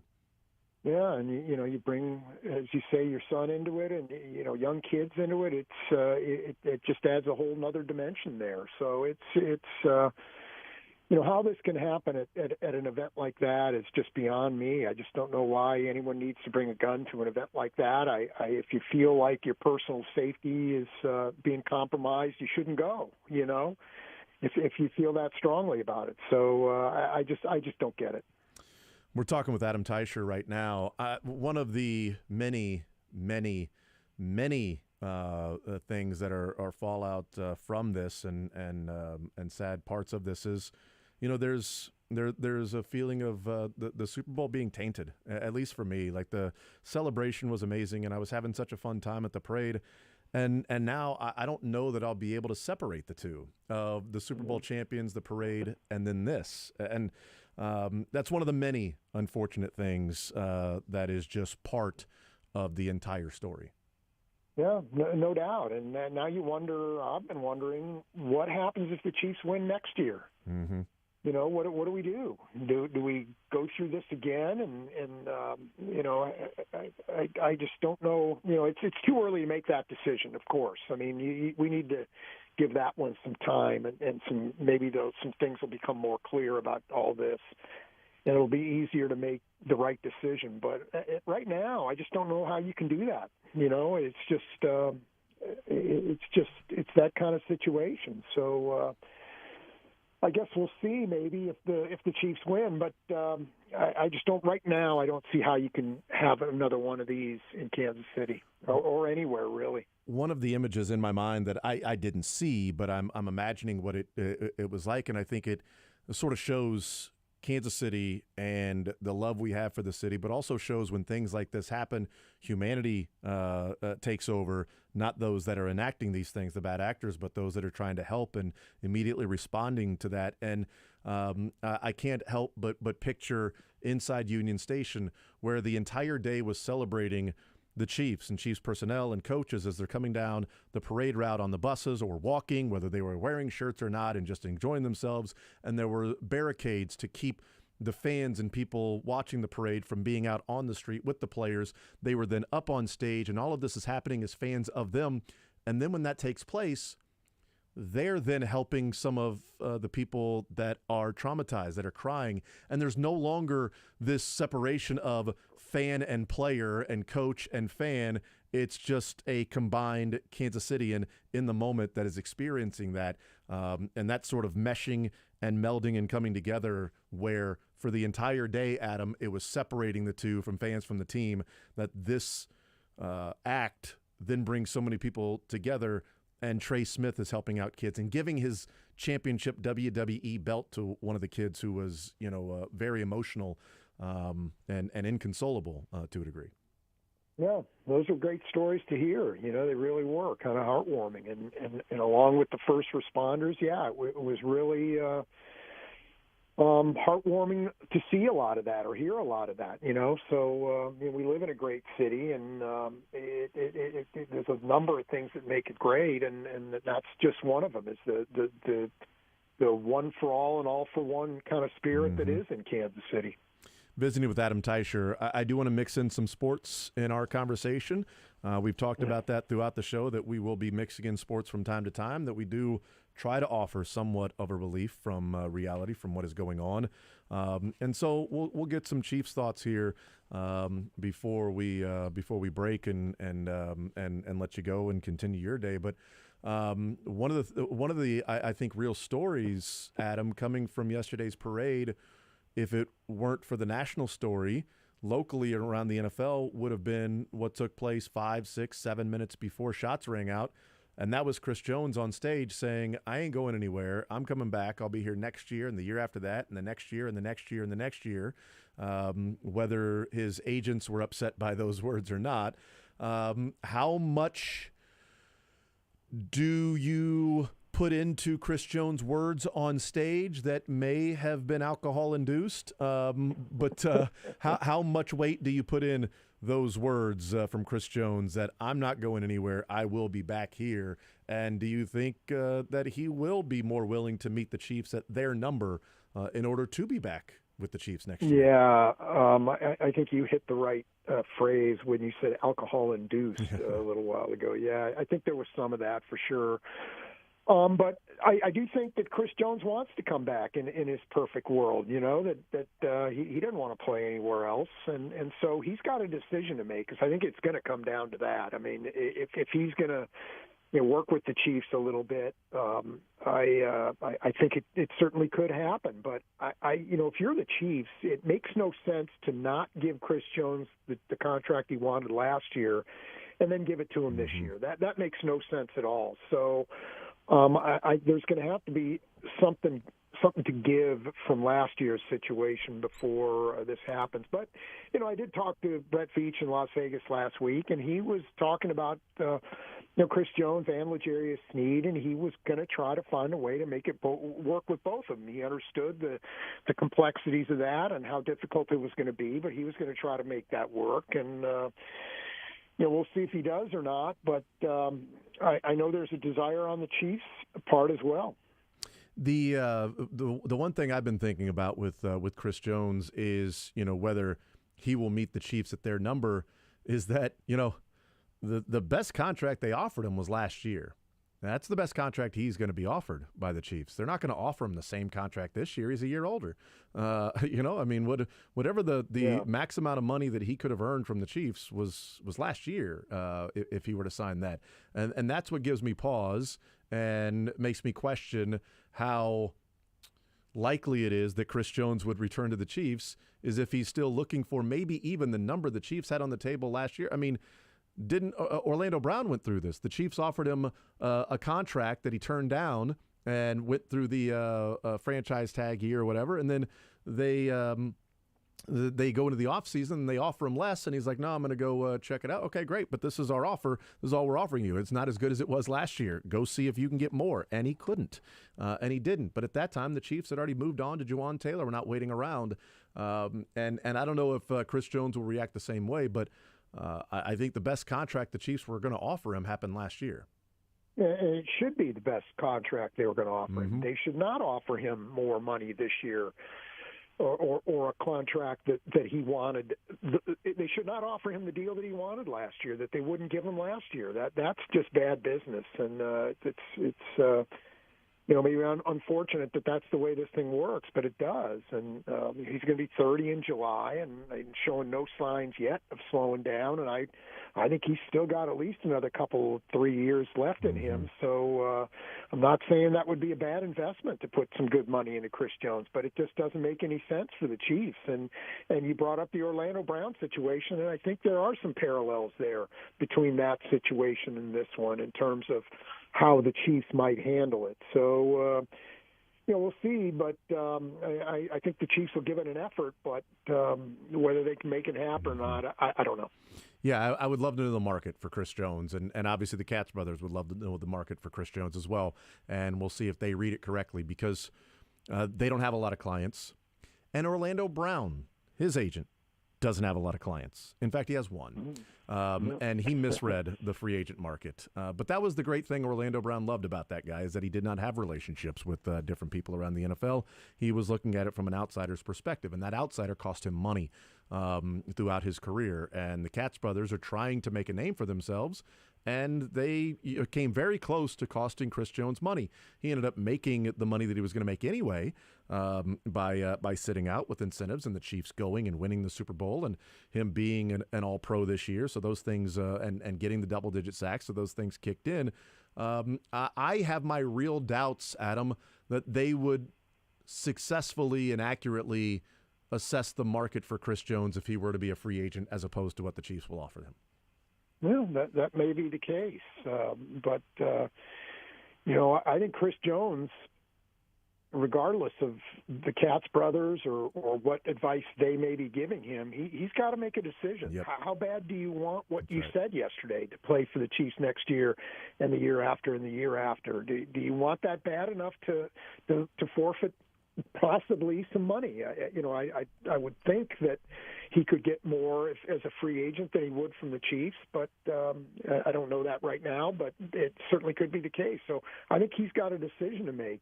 Patrick Mahomes, as we know, took an under-market deal, and Travis Kelce has done that, and it doesn't mean Chris Jones is under any obligation to do that. He should do what he wants to do. Tyreek Hill didn't want to do that, and I have no argument with Tyreek Hill. He did what he wanted to do, and I would have no more argument with Chris Jones if he wanted to go and get more money. But if you want to stay, if that's important to you, then you need to back it up by showing it at the negotiating table. Yeah, he's made $90 million in his career to this point, and he's going to get a whole lot of money. I don't know how much less he would have to take to be with the Chiefs, but the Tyreek Hill one is a great point. I mean, it can be he's down in Miami. I mean, it can be a conversation of, Tyreek, your life now. You've got the extra money from what the Chiefs were offering, how much that ends up being once the contract with Miami runs its course, and if they keep him for the final year of that contract or they give him an extension, whatever that might be. Like Tyreek, you got the extra money, but you've got 2 fewer rings than Chris. Chris Jones is walking around with a heavy hand with that'll have 3 rings on it, and Tyreek Hill has 1. And they've won 2 Super Bowls without him.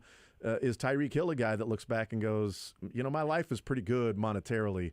It was pretty good monetarily before, and it was going to be still pretty darn good monetarily.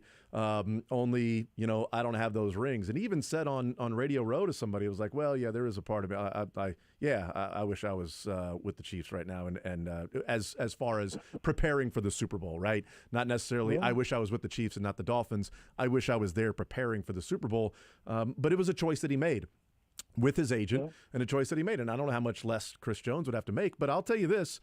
Yellow Jackets, Gold Jackets come with, postseason for the less sexy positions like defensive tackle, that you continue racking up some Super Bowl rings and play in the Super Bowl.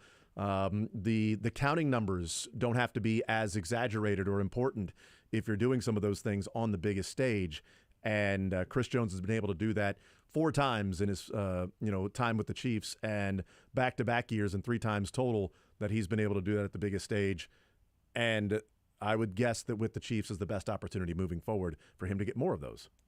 Yeah, but, again, that's not important to everybody, and it's not my job to say it should be important to somebody. I mean, clearly Patrick Mahomes and Travis Kelce are motivated by more than just the best paycheck they can possibly get. Legacy is important to them. They want that. They want those rings. They want to be discussed as being maybe the best ever, and winning certainly helps you.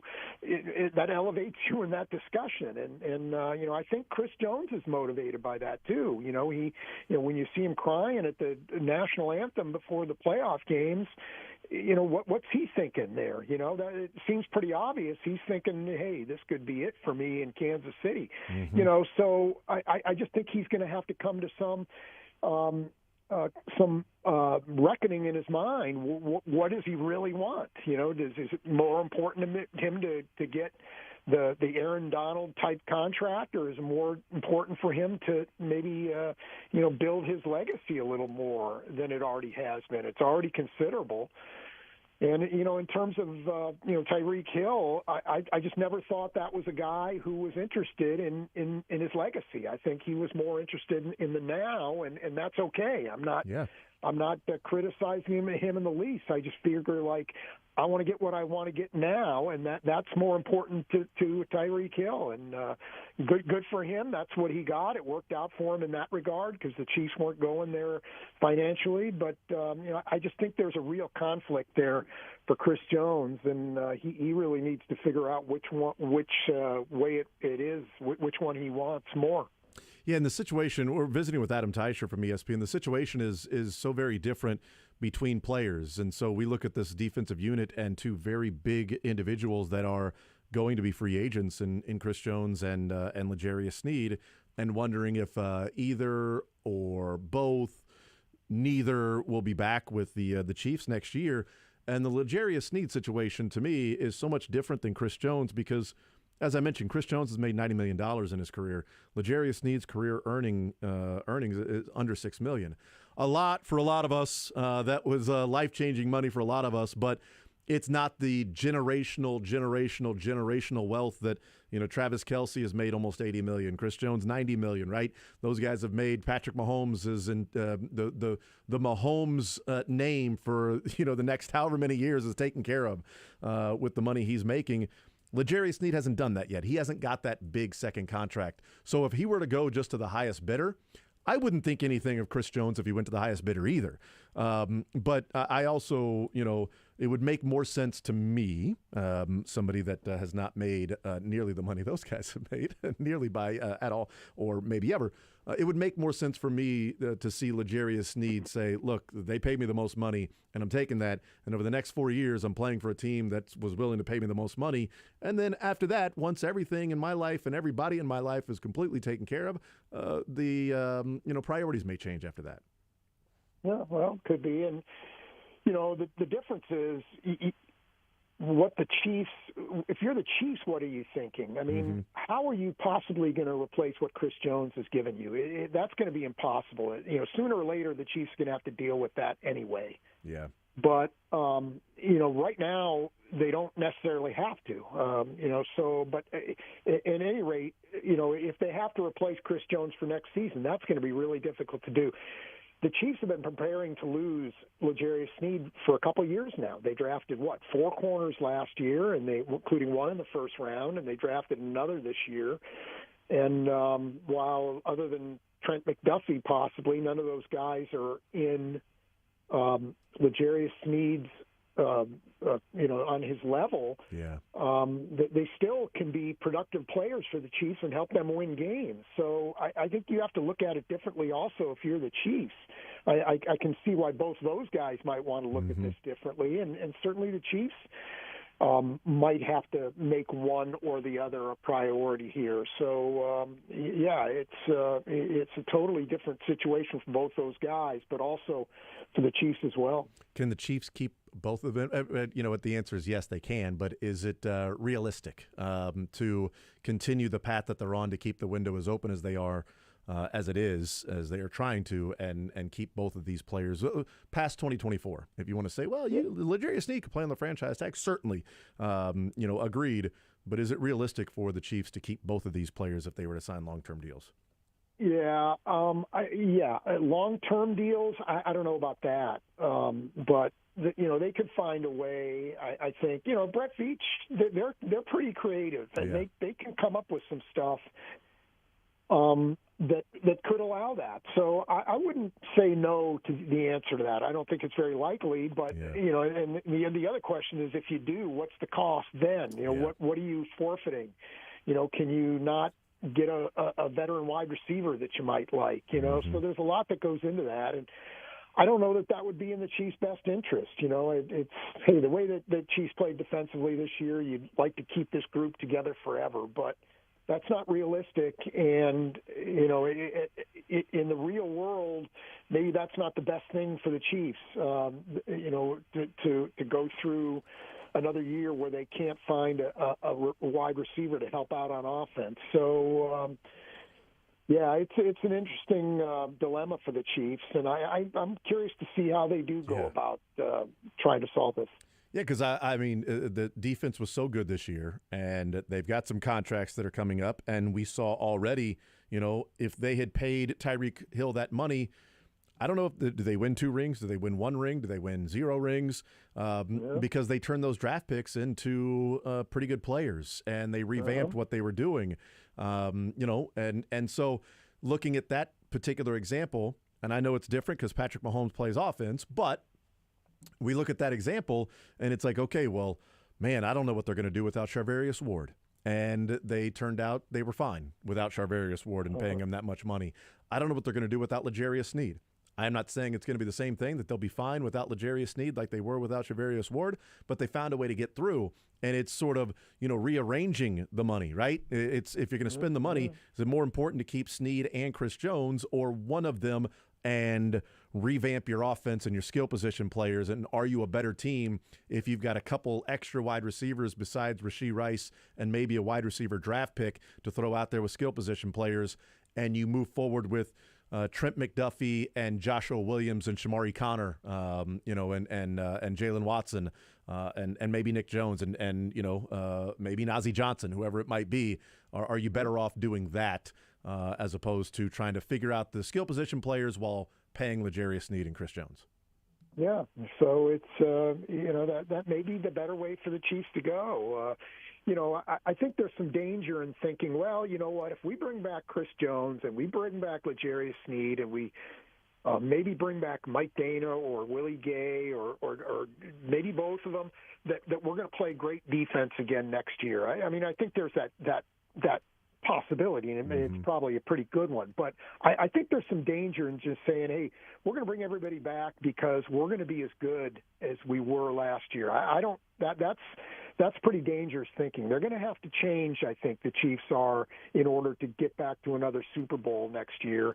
Exactly what that looks like, I don't know. But I feel like their margin for error on offense wasn't very high this year. Yeah. They asked so much of Pat Mahomes, and he delivered for them. But I think there's some danger in asking him to carry this kind of burden again next year. So they're going to need to get more help for him. And if that comes at a cost of not bringing back everybody you want to on defense, I think I'm okay with that. Yeah, I mean, the margin for error, we know the last 2 championship games and Super Bowls, the Chiefs have won by a combined 16 points, those 4 games. I mean, and the biggest margin being the Ravens winning by 7. But you've got 3-point victories in the other ones, 2 Super Bowls winning by 3, and one of those in overtime, and the AFC Championship game against the Cincinnati Bengals by 3. Like 3 of those 4 wins the last 2 years, which resulted in 2 Lamar Hunt trophies and 2 Lombardis, were decided by a field goal. And so that margin for error, no matter how they built the team, the margin for error isn't exactly great. They're not dominating some of these teams, but they're finding ways. And they're finding ways to do it in a salary cap league where Patrick Mahomes is making a lot of money. Yeah, and you brought up a little while ago, you said, well, you don't want to lose, a couple of years ago, you don't want to lose Charvarius Ward. Right. Well, I felt the same way about Tyrann Mathieu. I really did. I thought that was a mistake letting him walk, and I thought it was a mistake that they would really regret. And I was wrong. They signed Justin Reed, and Justin Reed has been an excellent player for the Chiefs, and they're 2 for 2 in winning Super Bowls that way. So, the Chiefs have just been so good at finding guys, and the way they were able to mine the lesser free agent market this year for guys like Drew Tranquill and Mike Edwards and even O'Menahue. Those guys were such a find for the Chiefs, and I don't know that they're where they are without those guys. So I just never put it past. I don't take it for granted, but I never put it past Brett Beach and his staff to find a solution to these kinds of things. And they've got the continuity on defense. Last one for you, the impact of the Chiefs keeping both Joe Cullen and Steve Spagnuolo. That news coming out since, Monday. And we find out yesterday about Steve Spagnuolo. We find out Monday about Joe Cullen, yesterday about Spags. Yeah, and maybe that's the more important thing here, the most important thing here, that they're going to have continuity on that coaching staff. It's clear the guys love to play for Steve Spagnuolo, and I think it's clear guys like to play for Joe Cullen as well. So those guys are 2 solid coaches, and they get a lot out of their players. So I think that's maybe the most important keep of all here when you're talking about the Chiefs and their defense. Adam Teicher from ESPN, Chiefs Insider. Adam, appreciate the time and the perspective and the conversation, whether about yesterday or a break from that, and talking about the Chiefs and moving forward. Appreciate it, sir. We'll let you go, and we'll talk next week or at some point soon. We will have a conversation, no doubt. Adam, thank you so much for the time. I appreciate it. You bet, Jason. Take care. Absolutely. There's Adam Teicher joining us from ESPN as we talk about the Chiefs, and we certainly discuss the perspectives and experiences that everybody is having and had over the last 24 hours now. 24 hours ago, we were talking about the parade going on and having some fun and watching this and getting ready for the celebration on the stage that was set to begin at 12:45. It didn't exactly start at 12:45, but set to begin. And this time last year it was nothing, or this time yesterday, nothing but smiles and excitement and joy. We know it turned very quickly. We'll take a time out. We'll come back. We'll continue rolling. More Zone next.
you, Josh Brisco, Dylan Michaels. We will talk with Mick Schaefer coming up at 1 o'clock and get his thoughts on yesterday, what took place out at Union Station.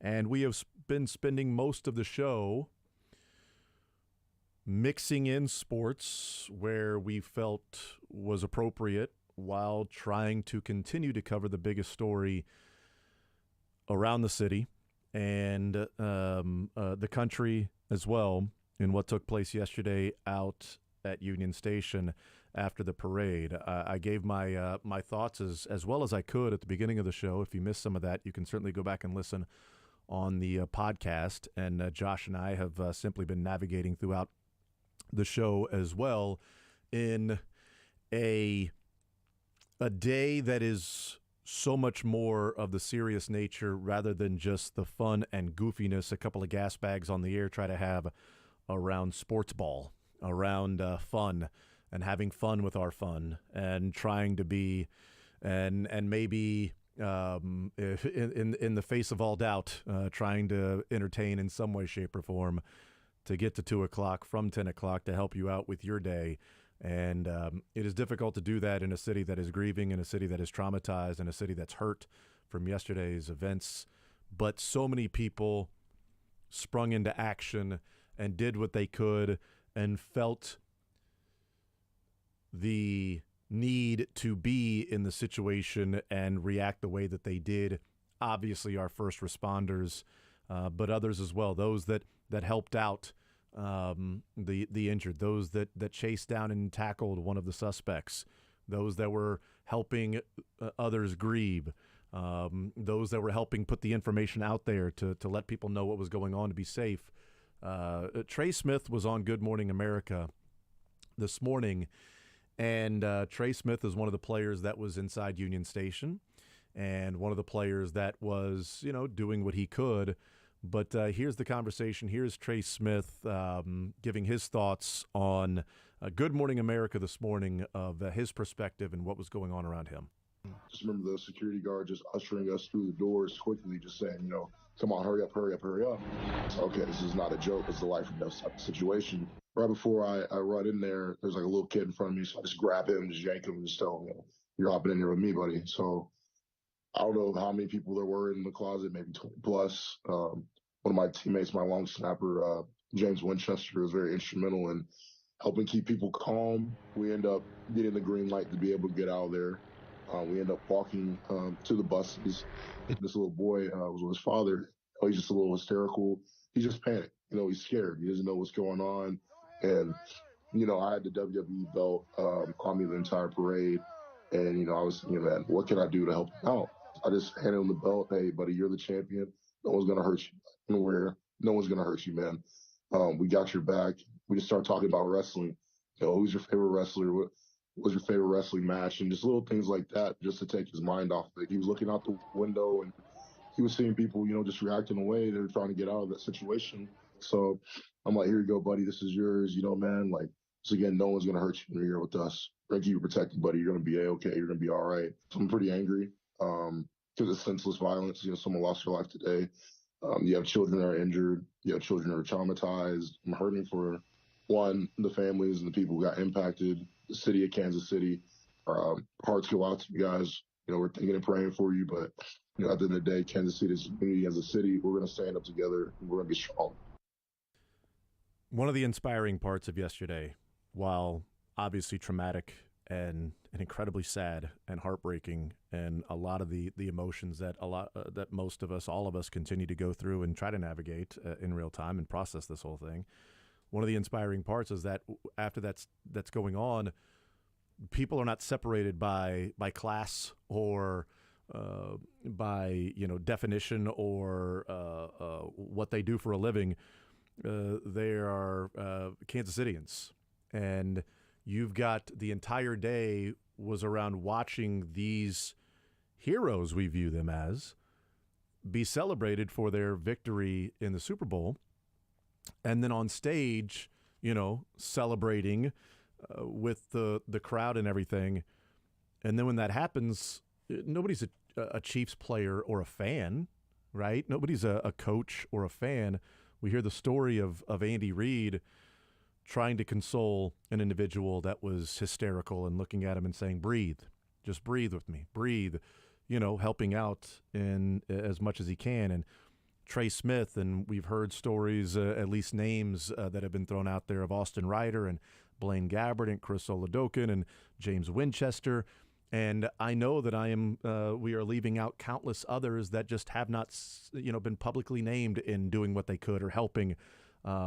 But Trey Smith wearing the belt and sees a child who is obviously going through a very traumatic event and walks over there and hands him the belt and says, "You're the champion. No one is going to hurt you." I mean, give him the lifetime contract right now for Trey Smith. And a lot of people around Knoxville have weighed in since we found out some of the stories around Trey Smith, have said least surprising news is that Trey Smith would be somebody that would immediately act and go into nurture mode and protection mode. And we've heard nothing but great things about Trey Smith, so it is not a surprise that Trey Smith did that, and a lot of other Chiefs players did that as well. His story, I don't believe, is unique to a lot of people that were present there at Union Station, and those that went into action, those performing CPR, those doing what they can to get help, the first responders, obviously, and the doctors where the hospitals of the victims were taken. We will take a timeout. We'll come back. On the other side, we will incorporate some sports. We have the Super Bowl montage that we put together of what took place during the game. And I do want to take a little bit of a break from, yesterday and give ourselves just a little more sort of sports to talk about. Mick Schaefer will join us in the 1 o'clock hour, and we'll get his perspective of everything that took place as he was down there live in person near everything that was taking place. And so we will certainly get back into processing things and going through some of those stories and information as it comes in, et cetera. But on the other side of the break, we'll hear the Super Bowl story through the mic'd up players and the play-by-play as the game was going on. We'll do that next.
as much as we can throughout the day as we process everything really together and in real time, just as we were doing yesterday.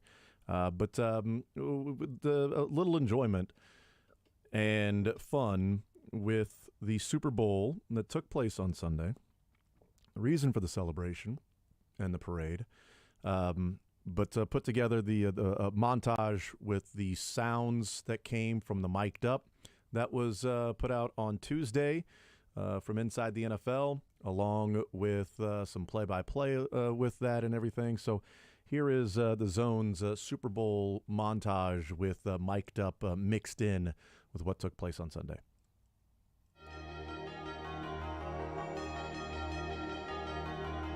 Anderson Bucker's got the ball teed up at the 35. He trots to the ball. He'll swing his right leg through, and Super Bowl 58 is underway. White jerseys, gold pants for the Niners breaking huddle. They started this drive at their own 25. Now they have it at the Kansas City 29. It's 1st and 10. Purdy's under center with a couple tight ends. Handoff McCaffrey over the right tackle. He fumbled the ball as he was hit. He crossed the 27, and the ball was jarred free. He was hit on the play. Karlaftis may have jumped on the ball. They're untangling the bodies.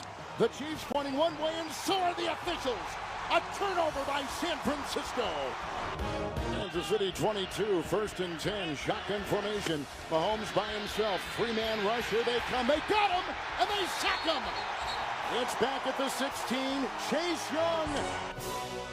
The Niners are going to try a 55-yard field goal off the grass. Jake Moody will try it. Long snap from Pepper to get the first score in the Super Bowl. Ball put down. Right-footed kick is away and good for San Francisco on their third drive, a 55-yard field goal to score first in Super Bowl 58 early in the second quarter. Mahomes is under center. He moves a receiver against the snap. Hands off Pacheco. He's going to get a block from his tight end at the 10. Runs laterally. Tries to dig on the far side. Fumbled it. San Francisco's recovered. San Francisco's recovered. Javon Kinlaw jumps on the Pacheco fumble at the 9. Chiefs 21, 2nd and 10, shotgun snap. They throw laterally, caught by Jennings, who then throws back the other way. Caught on the far side, McCaffrey, 25, 20, 15, 10, broke a tackle on the number 5. Touchdown, San Francisco! The Niners have just scored the first touchdown of Super Bowl 58. A catch and run with some trickery, 21 yards, McCaffrey. They can't with us. You know what? They had to go to a change. Absolutely, Coach. We getting their best shot right now. 2 receivers to the near side. 4-man rush. Shotgun snap. Blocked by the right tackle. Mahomes runs up. Pump fakes. Throws down the far sideline. Intercepted. Intercepted on a leap at the 45 and down. Going is Jair Brown. A rookie out of Penn State for San Francisco. In front of his bench. Far sideline at the Kansas City 44. One of the big defensive plays in this game in Super Bowl 58. That is just a regular quarterback, bro. Regular. Ain't nothing different. They just ain't been catching it. He regular, bro. And we're going to make his ass look regular.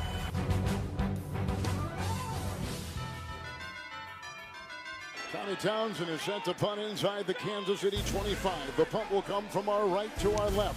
It's a knee-high long snap, a right-footed punt. And here is the ball landing in front of Ray McCloud, who gets it out of... Oh, he fumbled! He had the ball and he fumbled it at the 17. The Chiefs have recovered. Oh, calamity! A muff on the play by the deep back man, Ray McCloud of San Francisco. Retrieved at the 16.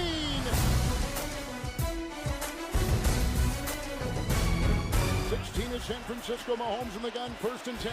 The snap, packed his arm, goes end zone, caught, touchdown! Backpedaling, two-handed grab. Marquez, Valdez, Scantling, and the Chiefs on a 16-yard touchdown pass have taken their first lead in Super Bowl 58.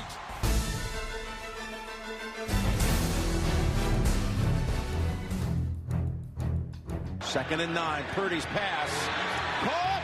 Jennings did it! What an effort breaking tackles. Now he's thrown for a touchdown and caught another.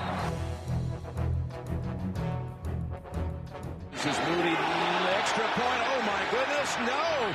It is blocked. Oh my gosh. How big is that now? A 3-point game. How the f does that happen, man? How did that get blocked? We've hit the 2-minute warning, and we are tied at 16. We got to convert. 3rd and 4, we got to convert, bro. We'd love to pick up this 3rd down, get closer, and then have Jake Moody win the Super Bowl. We get a 1st down, we knock a lot of time out this clock. Biggest play of the game right here. Your best play that you have in your book right now. Because you don't want to give Mahomes the ball back. All right. Hey, man, we got no sacks, obviously. Hey, alert the pressure. We cannot take a sack.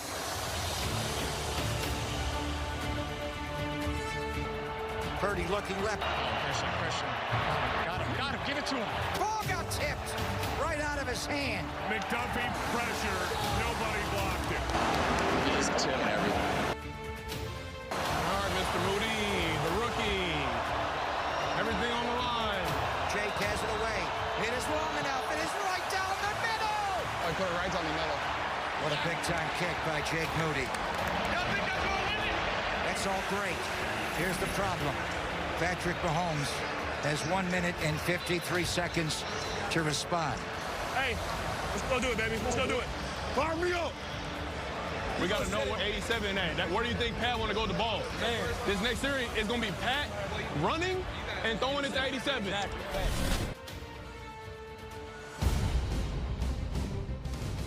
3rd down 7, 33 is San Francisco. McKinnon in the back, shotgun snap to Mahomes. Drops back, left tackle block, goes to Kelsey, 30, runs far side, 25, 20, sideline 15, knocked out of bounds at the 12.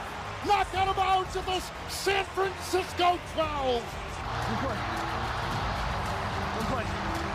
They're in field goal range. They just can't get a touchdown. They cannot get in the end zone. All right? We got to force a field goal to go to overtime. If you're one-on-one, I'm throwing you the ball in the sting. You hear me? If you're one-on-one, I'm putting it up there. You got to go get it. No, you or nobody. 10 seconds to go. Hey, go on to Kelsey, bro. Hey, go on to Kelsey. Now they're going to motion out right. Low snap. Mahomes back. Mahomes throws for the end zone. Incomplete. Great coverage there by Fred Warner. One-on-one with Travis Kelsey. Kick the field goal. They're going to kick. They're going to bring in Butker to tie the Super Bowl. The kicker, Harrison Butker, with a chance to tie Super Bowl 58 with 6 seconds left in regulation. He is 5 of 5 on career postseason field goals when tied or trailing by 3. This will be a 29-yarder to tie Super Bowl 58. On the grass, no wind, we're inside. Butker, the snap is good, the kick is up, the kick is perfect, and we are tied. We are tied with 3 seconds left in Super Bowl 58. 19-19. We got to win overtime. You good with the toss? Yeah. Which way do you want to kick it? They call it. They call it, right? Well, they got a coin flip. Yeah, they call it coin flip. It's their coin flip, right? Which way do you want to kick it? We want the ball, Fred. San Francisco, you are still the visitors. What is your call? Tails again. He called tails again. It is tails. We'll see. You want the ball. Which way do you want to kick? I'm going to kick that way. San Francisco will receive first in overtime. Good luck, gentlemen. They want it. They want the ball. They wanted it. Hey, they wanted it. They wanted it, baby. We want them to have the ball. They want it, they can have it. If we won the toss, we were going to kick off, too. We got what we wanted. Hey, even if we score a touchdown, they still get the ball. I didn't know that. Come on. Stand up. Big stand right here, D. You need gloves or anything? You good? I'm good, baby. I need a win. Hold him, D. 3rd and 4. Niners at the Kansas City 8 shotgun formation. The snap to Purdy. The rush up the middle. The throw to the end zone. Nobody home at the pylon for Jennings at the goal line on the near sideline. It's incomplete. It's 4th and 4. Block 95 again. They got pressure right in Brock's face. Just could not find Jennings, who was open on that play. Jake Moody in for a field goal to give the Niners the lead of 3. And it's good. And now we've got Patrick Mahomes against one of the best defenses in the NFL. They have got to score.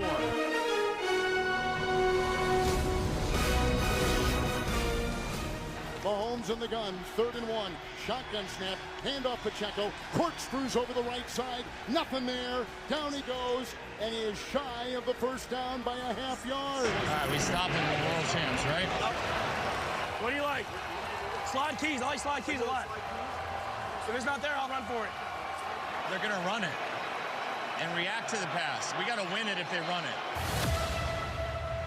Hey, I like the quarterback keep. I like the quarterback keep.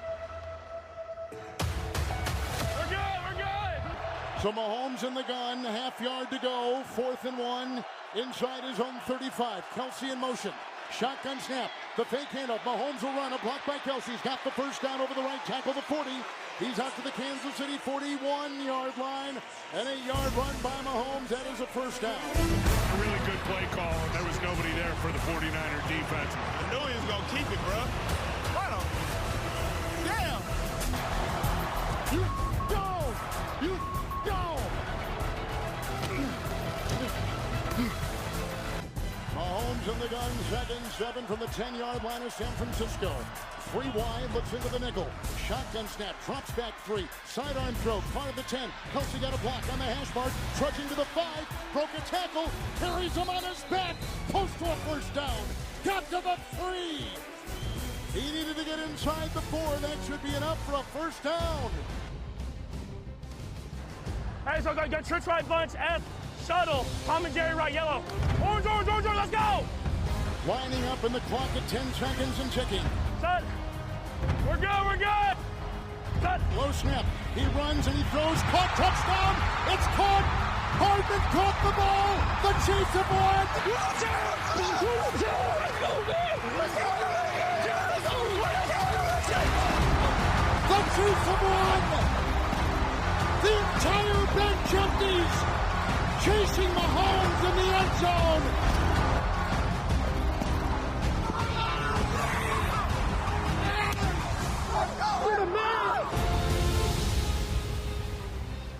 Really, just the whole game was just kind of our whole entire season. It was the defense just keeping us in there, and then the offense making plays when it counted. And then, of course, Harrison Butker hitting from about 70. So it was a microcosm of our whole season. I'm just proud of the guys. They kept believing, and I'm proud of the coaches for calling up those plays and got us some touchdowns there at the end. I can't ask for anything better than this, man. We're Super Bowl champs, Kansas City. All right, there you go. There's the montage from the Chiefs, and they win the Super Bowl. So a little bit of a break there from all of the stuff we've been talking about for now almost 24 hours. We will also take a break here, and Mick Schaefer, who was down there live on the air on KSHB 41 when everything happened, we will get his perspective of what took place as everybody continues to process in real time. We'll take a timeout. We'll come back. More Zone next.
we are talking now with Mick Schaefer, KSHB 41 sports director, typically on a Friday, but hanging out with him today. And, listening on my drive home to 810 and Seren and Curtis and Adam and Todd of what was going on, and then getting home and immediately turning on 41 to see what all was taking place, and then watching some of the videos that have come in. Your perspective, because you were there and you guys see it all happening, and you're trying to figure out in real time what's going on, if people are just walking away or being ushered out, or is there something more serious taking place? Yeah, no, it's wild, and it's funny. I was thinking last night after when I finally gotten home and everything kind of settled down, that like we were in perfect position to cover this huge bad event, because we were already in position to cover this huge great event. And it was so odd. Like even our creative team, our promo team, they were in at 4 a.m. when we started our parade coverage. They were turning commercial breaks like that. Like we would see a commercial from promoting our coverage, and it had the best of the segment before, the best sound bites and the best things from the segment before that. 5 minutes ago, I'm like, these guys are turning it so quick. And then they just started turning it for our coverage of the shooting, and turning around sound bites from eyewitnesses and things we're hearing from the chief of police and the mayor and all that stuff. And of course, all the reporters that every station had down there, and the cameras were already down there. And so that was just kind of odd when I was thinking back on it, how of course you turn a 180 at the very end of the parade, and you have these two huge events, and one is just great and one is just awful. And you kind of, you're right there, and you're covering them both. And so, yeah, it was wild. We were right in the middle of kind of all of it. And I didn't hear the shooting, the gunshots. We had these big old heavy cans on, these big old heavy headphones on. Our photographer said he heard it. And there's so many cops there. I mean, right, yeah, over 800 officers. And so a lot surrounding us, and not long after that, because we were on the air just kind of wondering. I at first thought everybody was running towards Union Station just to kind of get one glimpse of the Chiefs as they're going through and all that stuff. But then I saw people running to the south and the west and everywhere else, scattering from one point, so you knew it was something different. And then our photographer said one of the cops had told him that 2 to 3 people had been shot, and that's when I knew, okay, this day's turned. And then the crazy part, because we were still on the air, we tossed back to the studio. We're like going to try to find our reporters scatter and all that stuff. We're thinking, the first thing I thought of and what it might end up being was like, okay, this is a altercation, people are drunk, and that's it. But then when people started streaming out of Union Station, running, scared, right back at us, that's when they're like, get off the air, get down. And so a lot of Kevin and some of the girls got on the desk. I was leaning down, just kind of under the railing, getting some video, and then our photographer just stayed up the whole time. He's shooting. What a champ, Al Miller. So that I never felt scared or anything, but at that point I was like, there was a big unknown. I'm like, okay, is this bigger in scope than I think it is? And we thought that way for a long time, but hopefully it's looking like maybe it was that kind of that isolated incident, and then maybe some false alarms kind of all around the stage area and inside Union Station. Well, that's one of the difficult parts is, I'm driving home and I'm listening to Seren and Adam and Curtis and Todd, and they're presenting what's going on in real time, while also the news reporting part processing of what do I actually say, because some of this, we had heard that, but we can't say right away gunshots and can't say people shot. Can I say if somebody has passed away? Can I say that? Like, okay, there's one person reporting it. Wait till we get a couple more. Okay, now we can actually say. Seren said something to Curtis, and it was news that came in, and Curtis had it on his phone, and Seren said, "Read it before you read it." Right, yeah. I mean, which is, obviously smart, and just the way they handled it. But then it's the same thing with you guys, that, you're covering this big event, this joyous event, and now it immediately changes to what you're covering. And you go from sports guy, this is great, to now you're enacting the reporting part, seeing, victims and people running and really, whether you suffered an actual gunshot or other, injuries, there were so many people that were victimized down there, so much trauma. And so many eyewitnesses. That's something that I think we'll get to the bottom of this, hopefully, and very quickly, just because there's so much cell phone video, there's so many people around it. You just got to gather it all and get it together and get the facts straight, and I think they will. The crazy part was, so because of our partnership with the Chiefs, we're allowed inside the ropes, right? And I mean, we had our best Super Bowl coverage of the three. We had so many moments. It was so great. I'm not sure any of that's ever going to see the light of day again, right? We were supposed to replay the parade a few times this weekend, but I mean, it's fresh on everybody's minds, right? You think about the parade, you're going to think about the shooting, and so who knows what happens there. But we're inside the ropes, and so that results in our staging area. Our set is right near the stage, right behind all the chairs. We're closer than the NFL Network, closer than anybody else, and we have everybody up there, and that's where I spent my entire day. And so they clear everybody out afterward. Well, we're still going on. Kevin's on the phone. We're getting video.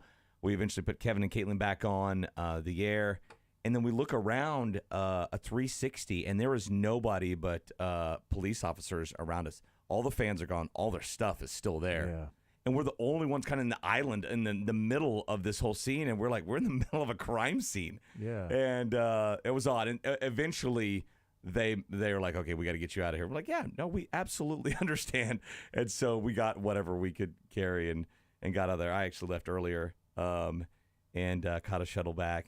But it's surreal. It's just it was a crazy scene. And it was, Josh and I were on the air talking and going through as the parade was coming. The same thing you guys were doing, and just covering the parade and seeing the sights and sounds and bringing those to, the sounds, but bringing our sights to the radio of what we were witnessing and watching, and how much fun it was to see Willie Gay, without his shirt on and then laying in the street, and then Travis Kelce getting a piggyback ride. Well, not even a on the shoulders of Creed Humphrey.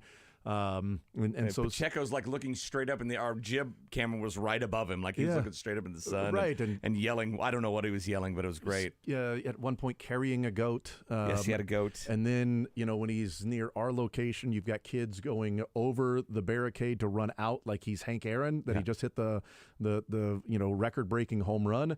And he's just signing autographs, and more kids are coming over, and he's walking, and it's like he's. It didn't happen with Kelce and Mahomes because of more security around him, and we're talking about it. I'm like, this is the best parade. This is the best one easily. The weather. Weather was great. I mean, the Royals parade was fantastic. Yeah, I'm thinking. I watched that on TV. But I don't know if we have a number yet, or if it'll take a while or whatever. I always look forward to hearing it and how sometimes inflated it gets, but it's so much fun. It felt like early on it was a smaller crowd, but later it felt like this is more people. Almost like people have their routine down now. I don't have to get there at 2 a.m. I can arrive at like 6 or 7 and still have a great seat for what I want to see. So almost a later arriving crowd. Yeah. And the weather made it so much better. I can't wait for a final, a sun shot finally of Union Station, a sunny shot of Chiefs fans, Chiefs red there. Because the last two have been overcast. Do you think, and maybe this is unanswerable, but I'll just ask anyway, do you think we'll ever be able to separate the Super Bowl from this event? That there will come a time when we remember the Super Bowl without thinking of the shooting at the Super parade? Bowl? Even just this entire week. I do. I think once we find out what happened, and it is looking more and more like it was, it's not a targeted attack. A dispute between individuals, right? And what Chief Graves said. Is it better that it wasn't that? Maybe, but I'm not going to tell any victims of that, right? Right. But that it was a dispute and something that could have happened at any time on that sidewalk. It just happened that there was a parade going on, and that all happened. I think if that comes out, now it's a mass shooting. It's classified as that, right? It's 4 more people. It doesn't matter intent, right? So that stains there. But I think eventually we'll be able to separate it. But I mean, look, in the short term, we're going to react to it and overreact to it. And I'm not saying that's the wrong decision. I was talking last night about like, okay, what kind of shape is the Big 12 tournament going to take? Another sporting event where we have a lot of people congregating. Now it's a smaller footprint, right? There's easy, and they have a perimeter around the P&L and all that stuff, and I imagine it's going to be even more secure. But I also imagine it's going to be a little different down there, on the heels of this.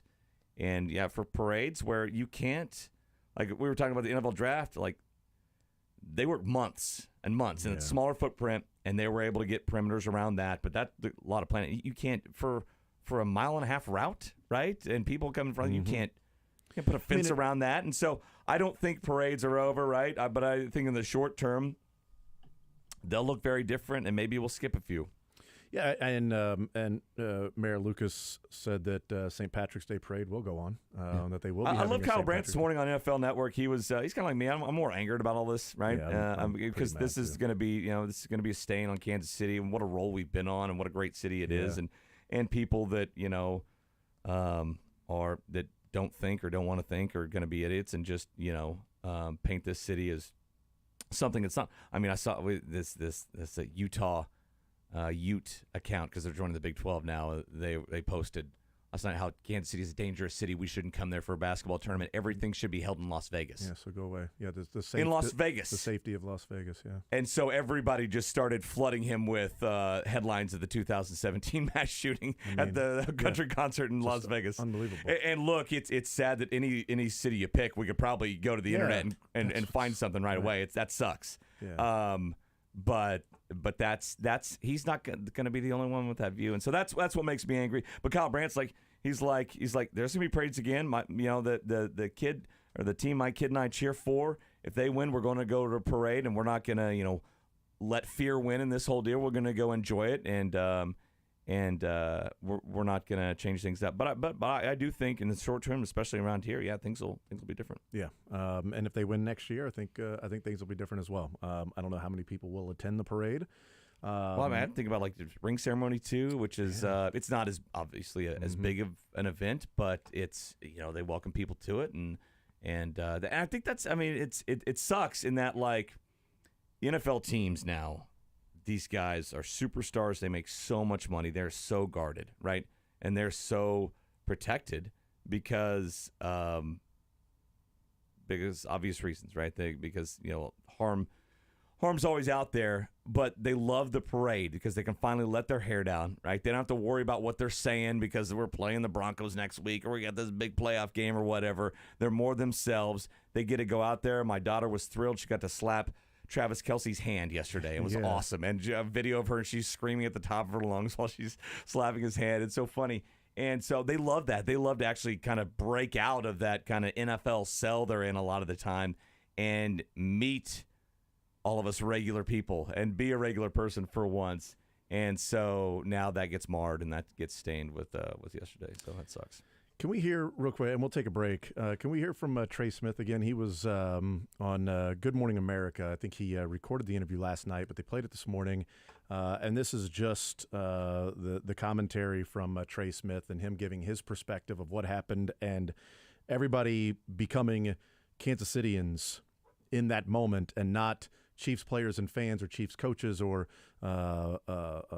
police officers or firemen and women and nurses and triage and ambulance and first responders. Everybody just sort of Kansas Cityans, and Trey Smith being one of the biggest men that was there out at Union Station and at the parade, talking about what happened and what he ended up doing and what he saw. Just remember the security guard just ushering us through the doors quickly, just saying, come on, hurry up, hurry up, hurry up. Okay, this is not a joke. It's the life and death situation. Right before I run in there, there's a little kid in front of me, so I just grab him, just yank him, and just tell him, you're hopping in here with me, buddy. So I don't know how many people there were in the closet, maybe 20 plus. One of my teammates, my long snapper, James Winchester, was very instrumental in helping keep people calm. We end up getting the green light to be able to get out of there.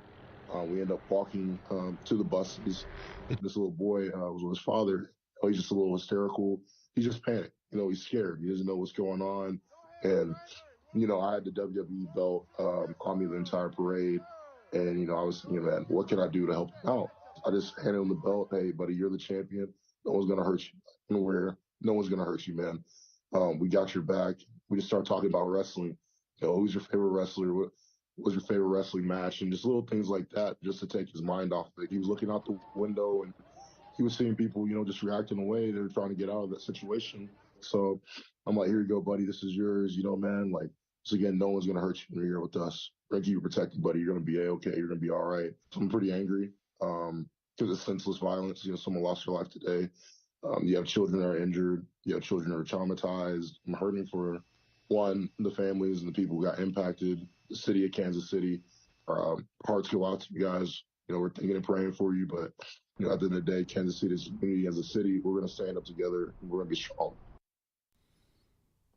And I echo those sentiments by Trey Smith. And it said earlier that we can go ahead and give him the lifetime contract, Trey Smith. And I know there were plenty of others that were involved and were jumping into action. But that line that giving him the belt and saying, you're the champion, no one is going to hurt you. And if Trey Smith is standing in front of you, it's telling you that no one is going to hurt you, it's probably believable. And there were a lot of, and you know what? We say, parent your kids and don't allow the football players to be the only influence on their lives. And, well, how can you possibly tell your kids about, my kid saw Travis Kelce bump his coach. Okay, great. Parent your kids about that. But there is something to where, if that kid is emotional and is distraught, yes, his dad is there. But if a Chiefs player comes up, and one of his heroes and's like, I got you, I'm going to protect you. Maybe that means more. I don't know. Maybe Trey Smith and Austin Ryder and Blaine Gabbert and Chris Oladokun and James Winchester and others knew in that moment that maybe it would mean more, and Andy Reid, or maybe they just simply are humans and reacted that way. Look, I would think that a lot of people would react that way. I talked to somebody who was and it's looking like it was more of a false alarm, but at the time, it was very real inside Union Station. Somebody had yelled active shooter, and there was a stampede. Yeah, and Todd had said he was in there, and somebody yelled, they're in here. Yeah. And then everybody then was running outside of That's Union what we Station. saw, and that's when I was like, okay, this I don't know what's happening at this point. And then, but that person, his wife, got huddled into a room with Andy Reid and his grandkids and everybody, and Reid was being that fatherly figure to everybody. And all of that. If we're talking lifetime anything, lifetime drinks and lifetime tickets to those two guys, one guy from Mays, Kansas, one guy from Omaha, Nebraska, the two guys that chased down the suspect, or one of the suspects, and tackled him with the gun in his hand, right? Yep. Yes. One of the other heroes from... Because you have no idea. I mean, that person's looking to get out of there. There's no telling what they're willing to do. What are they willing to do to get away? You're absolutely right. And we saw the size of the gun that fell when they tackled him. I'm trying to piece the whole thing together, because the person looked like they tackled was about the size of that gun he was carrying. He was small. Small guy. Chief Graves said that huge gun. I don't know where he's carrying that thing. Two of the individuals detained are juveniles. And maybe that was one of the juveniles. I don't know. We're still waiting to see if charges are going to be filed.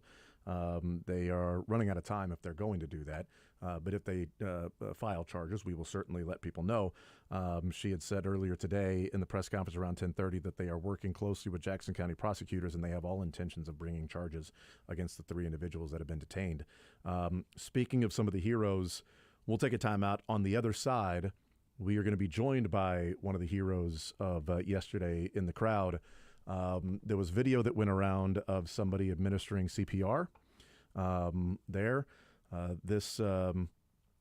This lady that was immediately administering CPR, my wife and I had found out she lives in Louisville. She's actually on her way back to. She grew up in Kansas City. She now lives in Louisville, and we're now the opposite, I guess. And that growing up in Kansas City and now being the exact opposite, I guess, would be my wife and her. But I've contacted her, and she has said she would be perfectly fine to come on and give her perspective. So we're going to do that. Chastity Logston, who was seen on video immediately administering CPR, while then the first responders were trying to get in there to help as well. We will do that coming up next here on Sports Radio 810 WHB.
sports director. So we were going to be talking with Chastity Logston, who was on one of the videos quickly administering CPR to one of the victims. So we were talking in the break, and she's in the middle of doing an NBC News interview right now. So thanks a lot, NBC. Well, Yeah. I said, you know what? We're actually interviewing we're connected to NBC News right now as well. Why can't you just come on here and you do the interview? You're tracking down a main player in this whole deal. Well done. Clearly, but people have. I saw the video and then I didn't want to see it again. The first time when I saw the video of her administering the CPR. I was the same way today. I was this morning. My kids were out of school, so we had the choice of watching the updated news conference at 10:30 or the Super Bowl mic'd up, and that was an easy choice. I'm like, I'm getting away from this for a while. And that's like, I was watching so much of the coverage yesterday and trying to figure out as much as I can, trying to and hoping that, you know, it's absolutely awful for Lisa Lopez Galvin and her family and those that were victims, but certainly the fatality. But sitting there hoping that one is the only number that happens with this, and it's a terrible thing to hope for, because I wish I was just hoping for a good night's sleep after the parade because I was tired, but that's not reality of what took place. That I'm wishing that the information that we have is all the information, at least from that tragic news, that's going to be the case. And so I'm watching that, and we see the numbers going up, and I know that Turning Point and Mic'd Up and other things were last night, and I look forward to watching those things because you can consume so much content when your team wins the Super Bowl, as opposed to in 2020. I didn't watch anything that had Super Bowl related. Watched everything, in 2021, I should say. Right, yeah. I never rewatched that game. I was there. I watched it live for most of it, I guess. It was bad enough, yeah. I'm good. Yeah, but 2020, watched everything for the 49ers when they beat the 49ers. Next year, nothing. And then the last 2 years, or certainly last year, watching everything. Do you think the 49ers fans even know about this show? Called Turning Point? Yeah. They don't. For the Super Bowl, I don't think they do. They don't know about that. They may know about it from maybe watching video that comes across their timeline on Twitter when there's a little thing that says Turning Point and it shows Mahomes throwing the jet chip wasp. But like, I was so look forward to the Mic'd Up and the Turning Point and all that.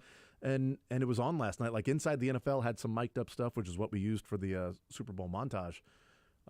But there's a whole lot more that's released.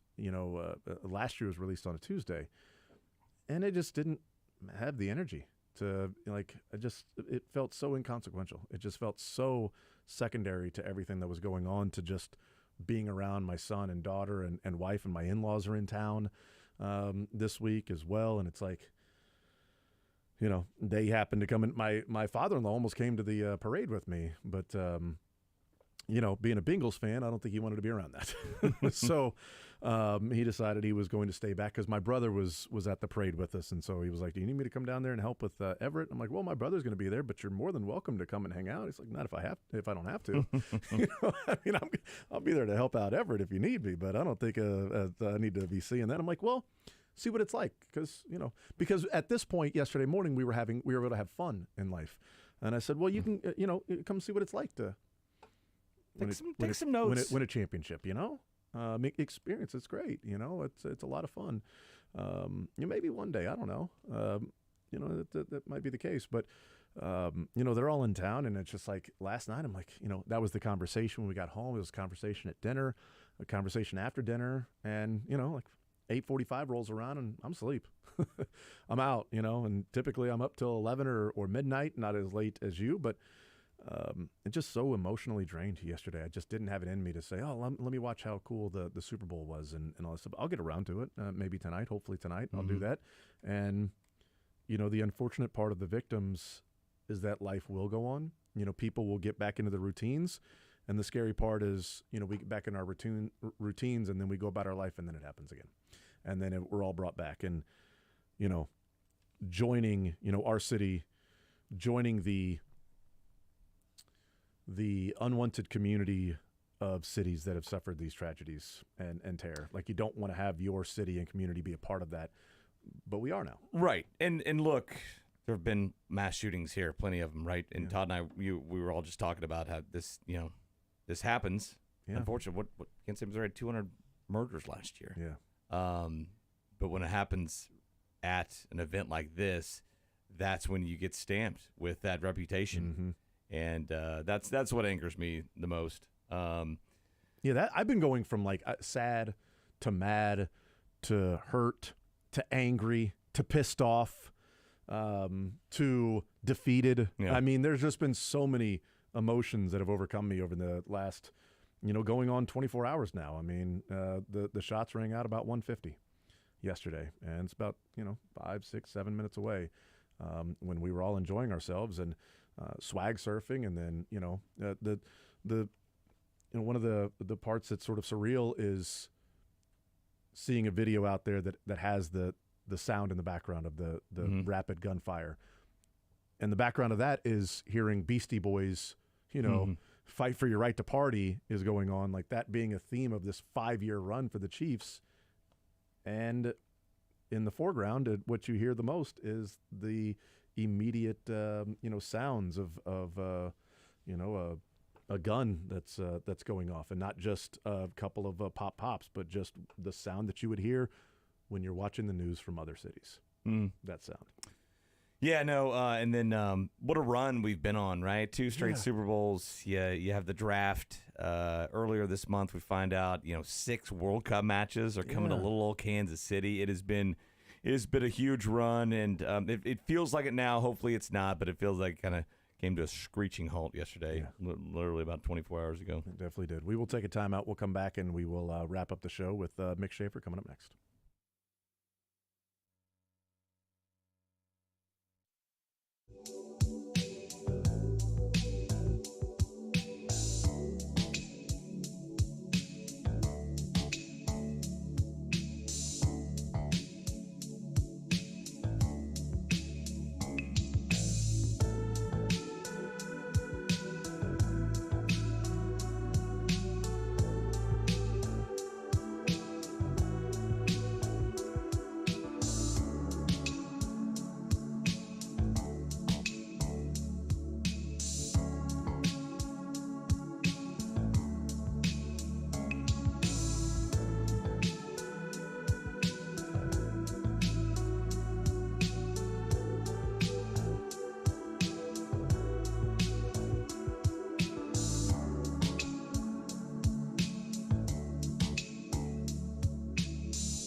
factor.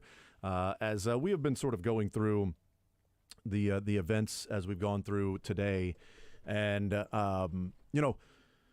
listening to the guys this morning on the Border Patrol and Stephen being connected to Lisa, and then yesterday Seren and Adam and Curtis and Todd. Well, and all you guys, that. you're all from here. Yeah. Right? And I feel like I'm from here. I've been here You're 20 plus years now. But I mean, City, you guys grew up here all in different parts of the metro area, and you represent all these different parts. So you guys are the experts. You guys are the ones that can speak from the heart and talk about what this means for you, for your families, for your city, because this has happened to the really, for the most part, the only places you guys have ever called home. Yeah, I mean, it's I love the city so much. I mean, and I think a lot of people do. I think that's one of the things that makes Kansas City great, as we've talked about, being able to punch above our weight, and having so much civic pride. And I think that's what we get out of watching the sports, and what the Royals did in 14 and 15 to bring Kansas City, to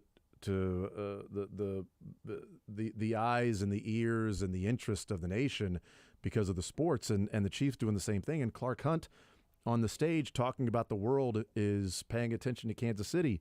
The country is watching our parade and watching our celebration. They're doing all of those things, and it's such a prideful moment to be a part of Kansas City, that the Chiefs, and there's a reason why when people talk about fan bases, like, oh, they get so offended, or, oh, the Chiefs fans are so sensitive and this and that. It's like, well, because there's a connection with the Chiefs in Kansas City. It's like, well, if you're saying that about the Chiefs, you're saying it about me. And you're saying it about my family. You don't do that to my family. You can say it about different things, but you don't talk about my family. I'll talk about my... I can say it. I'll talk bad about... I'll say that I'm disappointed in what Kelsey did. I'll get mad at MVS, okay? Yeah, but I'll you do that. can't. But you don't do that. I'll get upset and say, Kelsey, it was, he immediately regretted it, We're right? all familial. We're all tribal, right? But you don't say that. You don't have the right to say that, because that's my family. And certainly a lot of cities, feel that way. But there is such a love for Kansas City, and it's the second smallest city with an Second NFL and third, baseball. Right? It's okay with baseball, with both NFL and Major League Baseball. And for us to Cincinnati's smaller or no? To have that sort of distinction of like, you got these professional teams. How are you able to do it? Well, because the city loves the city.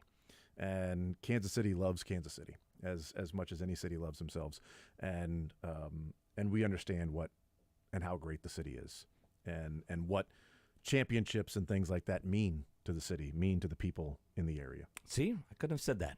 Yeah, very you well can. done. You all you guys. That's you know that. Seriously, one of the great parts about this station is you don't have guys coming through to get to the next bigger market, right, or whatever. It's guys that have been here forever. Seriously, when are you guys going to retire? I mean, Seren, it's been man.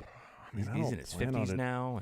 Based on the retirement paycheck and paycheck, based on what's in the bank, roughly 2090. Yes, roughly. I'll be 107 doing the show. But I've heard people are the average life expectancy, is for radio hosts is really going. Yeah, thank you. Can I be cryogenically frozen to then return to the station in 2090? Just to be a part of that. That was a good Super Bowl ad, by the way, with Ken Jeong. See that when he was frozen and he comes out and he's afraid of the Roomba and all that stuff. That's right, yeah. It has been, it's been an interesting show. It's been an interesting 24 hours, but certainly it's been an interesting show. I still can't believe it, right? It's that kind of that surreal feeling that, those two things intersected. And still pissed off and Biggest mad. emotion. That's the Stacey Graves, the chief of police. Casey Mo, this is her first words. Like, I'm angry, I'm mad right now. Yeah. I mean, just all these pictures and all this video, it's so crazy. You had all these cops with their guns drawn in red Chiefs hats, right? Well, that just shows the dichotomy of the situation, the two things colliding there. And there was the tweet that was, I'm seeing officers rushing to the scene. Some of the same officers I just saw before the parade playing catch with different kids with the football. Then there were plenty of officers that were playing catch with kids on the parade route. And it's how quickly it goes from that. And I'd said earlier that, you go from a parade and it becomes a real-life military operation. Like, you go from the escalation from active shooter drill to active shooter protocol. That Children's Mercy has mass casualty protocol put into place when they hear there's a shooter, and there are ambulances that are going to be sending people to hospitals. Mass casualty. Here's what we have in place. Here's what we do. Let's go. This is what we're going to do. Like, it was a parade. It was a celebration. And I get like being on call and being ready for maybe a heat stroke, or maybe this, or maybe there might be a fight breakout. Like what did we talk about when the Royals, a couple people were arrested, and that was the biggest event, was that, hey, we only had like a couple people get arrested, on the Royals parade. We were celebrating that right back in 2015. It was great. And really, that was about the safest place to be in Kansas City. It was supposed to be, right? Because you're 850 plus seen and unseen, some uniformed cops, others not. Yeah. And so that's, we're most protected. And so when it happened there with all that police presence, all the fire and ambulance and all those first responders there, your definition of safe and should change, right? Because there's literally there will be no safe place. That's kind of how it works. But in the moment, everybody wants to label it as unsafe, and certainly for a lot of families yesterday, it was unsafe and just the worst. Yep. We continue to process and go through it with everybody else here in Kansas City as the hours and days, weeks and months will go by. We'll get certainly more information. We'll get more information today. I'm assuming there's already been a couple of different updates today, and so that will continue to come in, and we'll give you that information as it becomes available. But we will sign off for today and hand it over to Soren Petro and the program, and Curtis Siebold and Adam Dravetta, and the fantastic work they did yesterday. Mick, thank you for hanging out with us today, man. Mick Schaefer, KSHB 41 Sports Director. Everybody enjoy the rest of the day right here on Sports Radio 810 WHB.